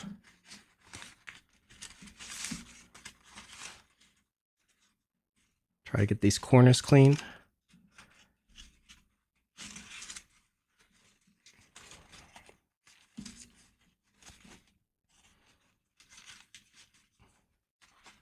Just like that. Now you can see my squares aren't looking super square, and that's just because the paper is stretching a lot. So it's okay not to try to force it to fold flat at this point. We're going to want to just free all of these layers and then let it try to swivel back. And we're going to get it as square as possible. So we're going to try to fold it as tight as possible. But you can already see from what we've done that this area is going to be our square twist. And we basically have another layer of squares underneath this. Now we could just leave it at that, but I do like to distribute the layers a little bit more evenly. So even in this top layer right here, I'm going to free one more. So we're going to pull it out like this.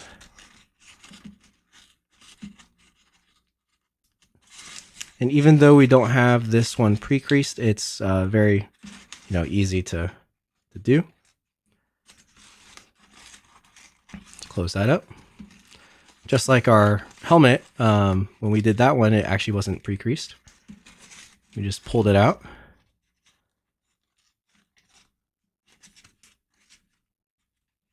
Just like that. Make sure that corner is sharp.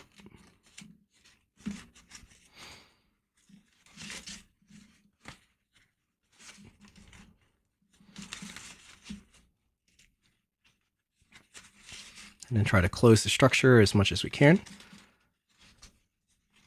And then on the bottom side, we're going to open up one more of these layers as well. So I'm going to open here. Fold along the grid lines.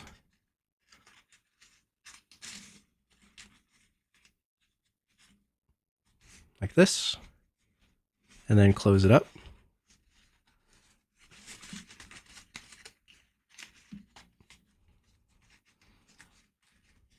With our swivel. And now you can start to get creative how you distribute all these layers once you're done, just by pushing them in different directions. So if there's a way that you think the paper would move that would, help it be a little bit thinner, then go ahead and try that out.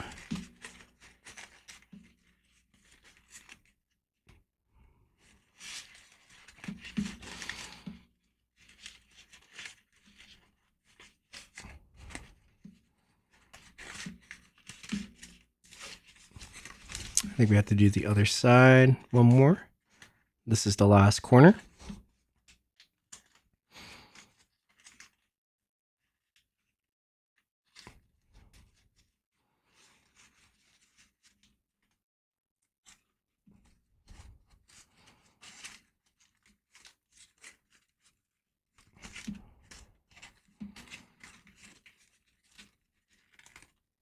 All right, and there we have it.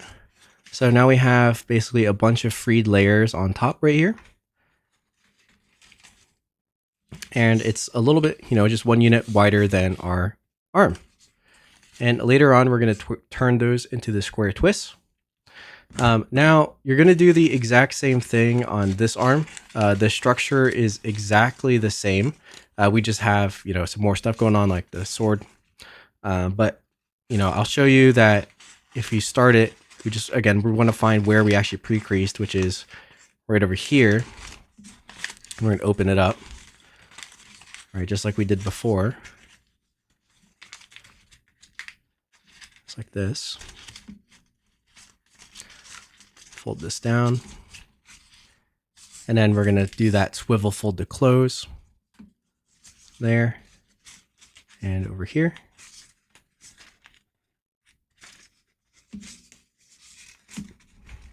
Now, because the structure is the exact same, I don't think I have to show this one again. Just do the same thing on this side. Now, the structure of the arm here, it's a little bit lower than the other arm. So there's a lot more layers on this end.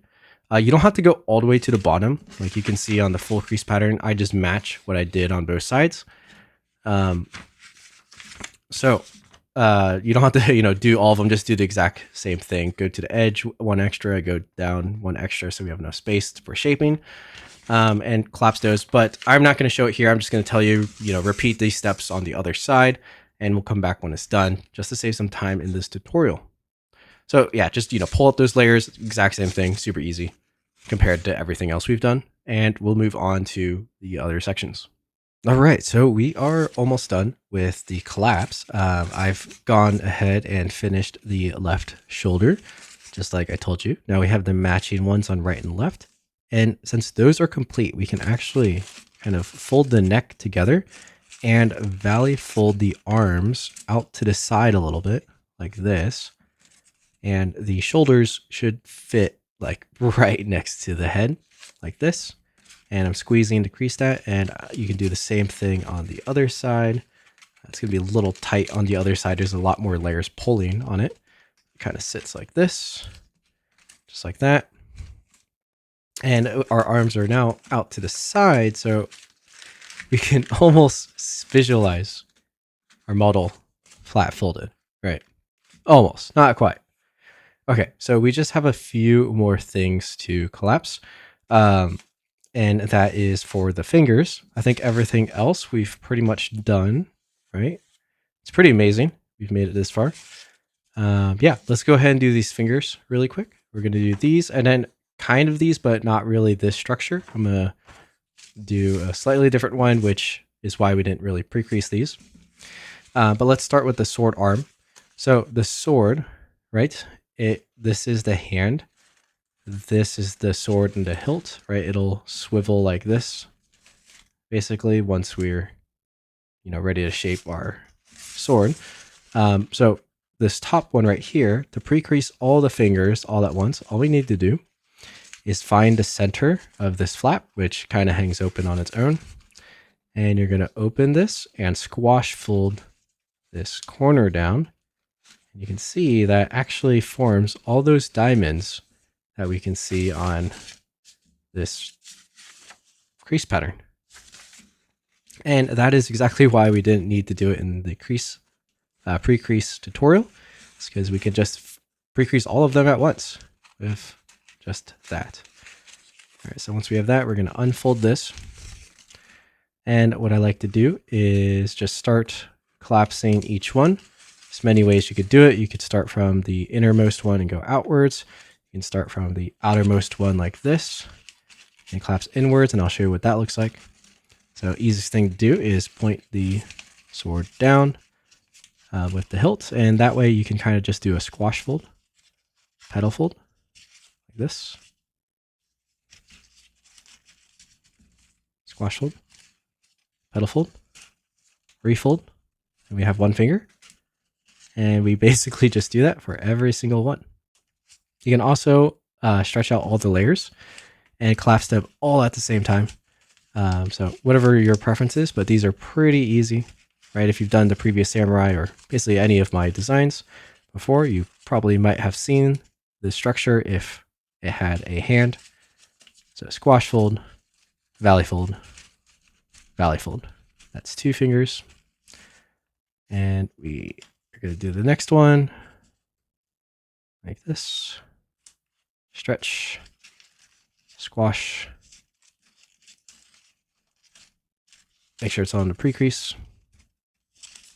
We probably don't even need to pre-crease these. It just kind of helps it fall into place a little bit easier. Like that. And then we got one more.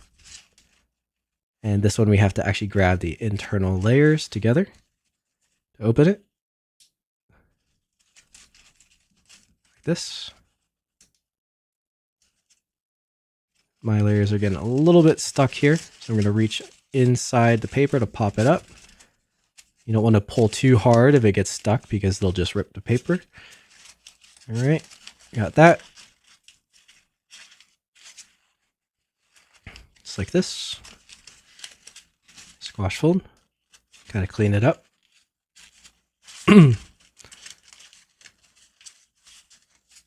Like this. Valley fold it up together and then valley fold all the fingers just like this.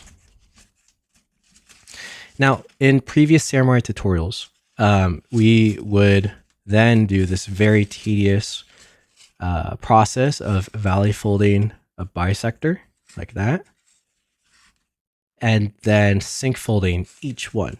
And this took a lot of time.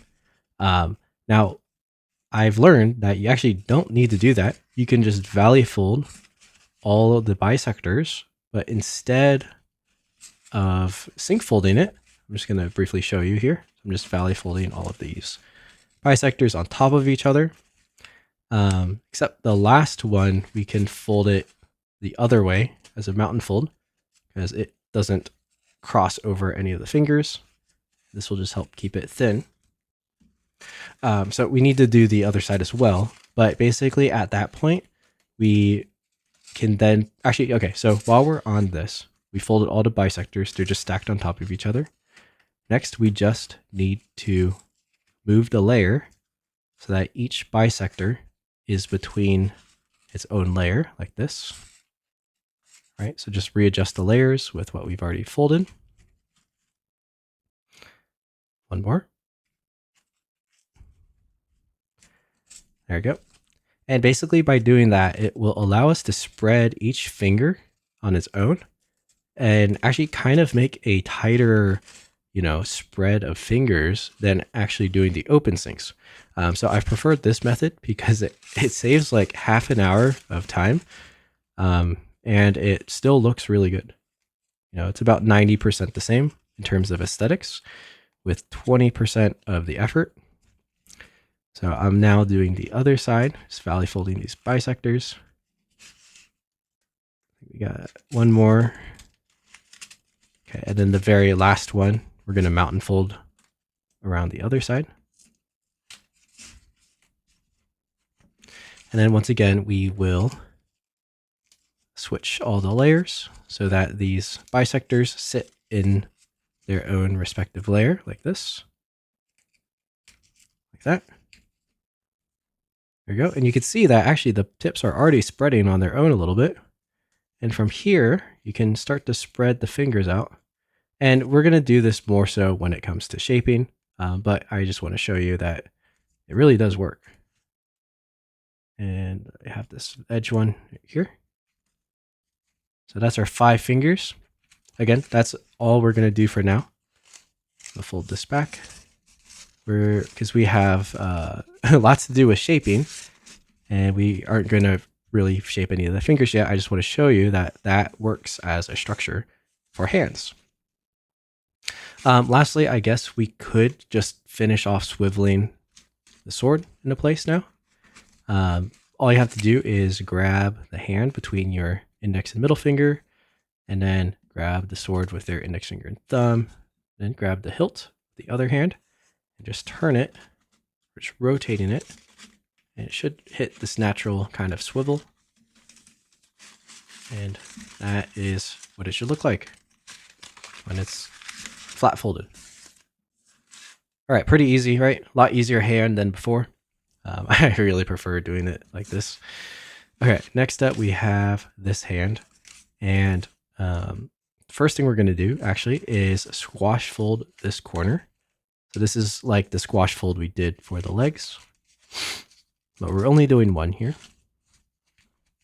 We don't need to even unsync or anything. We just need to squash fold it, valley fold it back up. And now we are going to fold using this as reference. Now you can either valley fold, each one respectively and pre-crease like that. But what I like to do instead is, because we have this done, I just straight up do the reverse fold using that as reference, and the corners like this. And once we have one, we can now do the one behind it. And again, this eliminates the need to pre-crease because we have all the references we really need. It just fits very nicely together like this. So yeah, a lot of times these are very easy to pre-crease, but it's very tedious at times. And I found it just flat out unnecessary.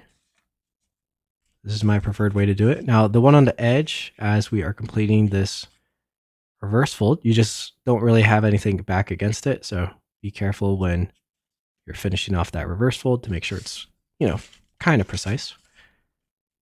And then now we have these little parts that stick out, and it's just going to be 2 reverse folds for each one of these. So we're going to reverse fold up, again using the edge now as reference, this edge, and so it sticks out just on the top a little bit, and then we can valley fold once more, get our finger. Right, we have a finger, and we do that for the rest of the fingers here. And would you look at that? That was 10 fingers, no pre-creasing, just folding, which in my opinion is more fun. And you can still be pretty precise with it. You don't have to be folding these as fast as I am. I just know that, it doesn't really matter how precise these fingers are, because in shaping, we're going to make them, more dynamic. And in that sense, the layers will naturally come apart in different ways. So precision here doesn't really matter. As long as they're, roughly finger shaped.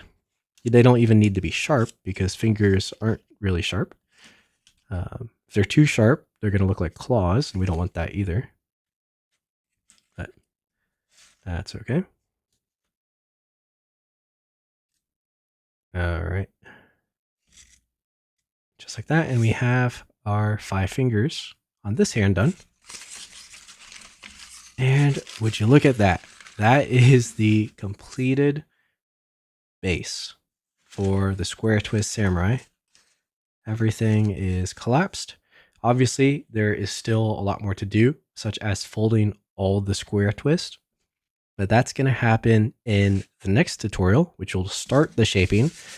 And if you made it this far and you're looking forward to the shaping tutorial, I think the plan is going to be having part 1 shaping, finishing off all the details, doing as much dry shaping as possible, folding the bevels, and then part 2 shaping is going to be with the methyl cellulose, and it's going to be a wet shaping, and that's going to involve a lot more theory, such as like posing, anatomy, proportions, and the very difficult like face shaping, and maybe even the helmet, because the helmet needs to shape in with the face. So yeah, I think there'll be 2 more videos to this tutorial, but you've made it through a big part of it, which is just collapsing the base, right? So give yourself a pat on the back. And now if you are still watching this and have been following along, I hope that you've enjoyed the Square Twist Samurai so far. Once again, I mentioned it's a very special model. So good job. And if you'd like to support the channel, I welcome you to subscribe if you haven't. Drop a like, tell me in a comment if you made it this far. I love hearing when people tell me they're folding with the tutorial. It shows me that the tutorial has been valued and loved and watched and everything. So go ahead, do that. Sorry, I know I'm plugging, but hey, it's this crazy long tutorial. And if you have a little bit extra to spare and you want some extra origami knowledge and even help and communication with me, maybe you can think about joining the YouTube membership. Link is also down in the description. It gives you access to my private Discord server where you can talk with me, share ideas, and even have your folds reviewed on my live streams, which are every Friday. So if you'd like your work to be featured and you have some extra that you can support the channel with, maybe that's for you. Go check it out. But other than that, this has been great. And I'm glad I found a way to hopefully show and teach this crazy collapse. But yeah, I'll see you very soon in the shaping tutorial, which is the next video. All right, have a good one. All this origami, all this origami, all this origami got me going kamikaze now.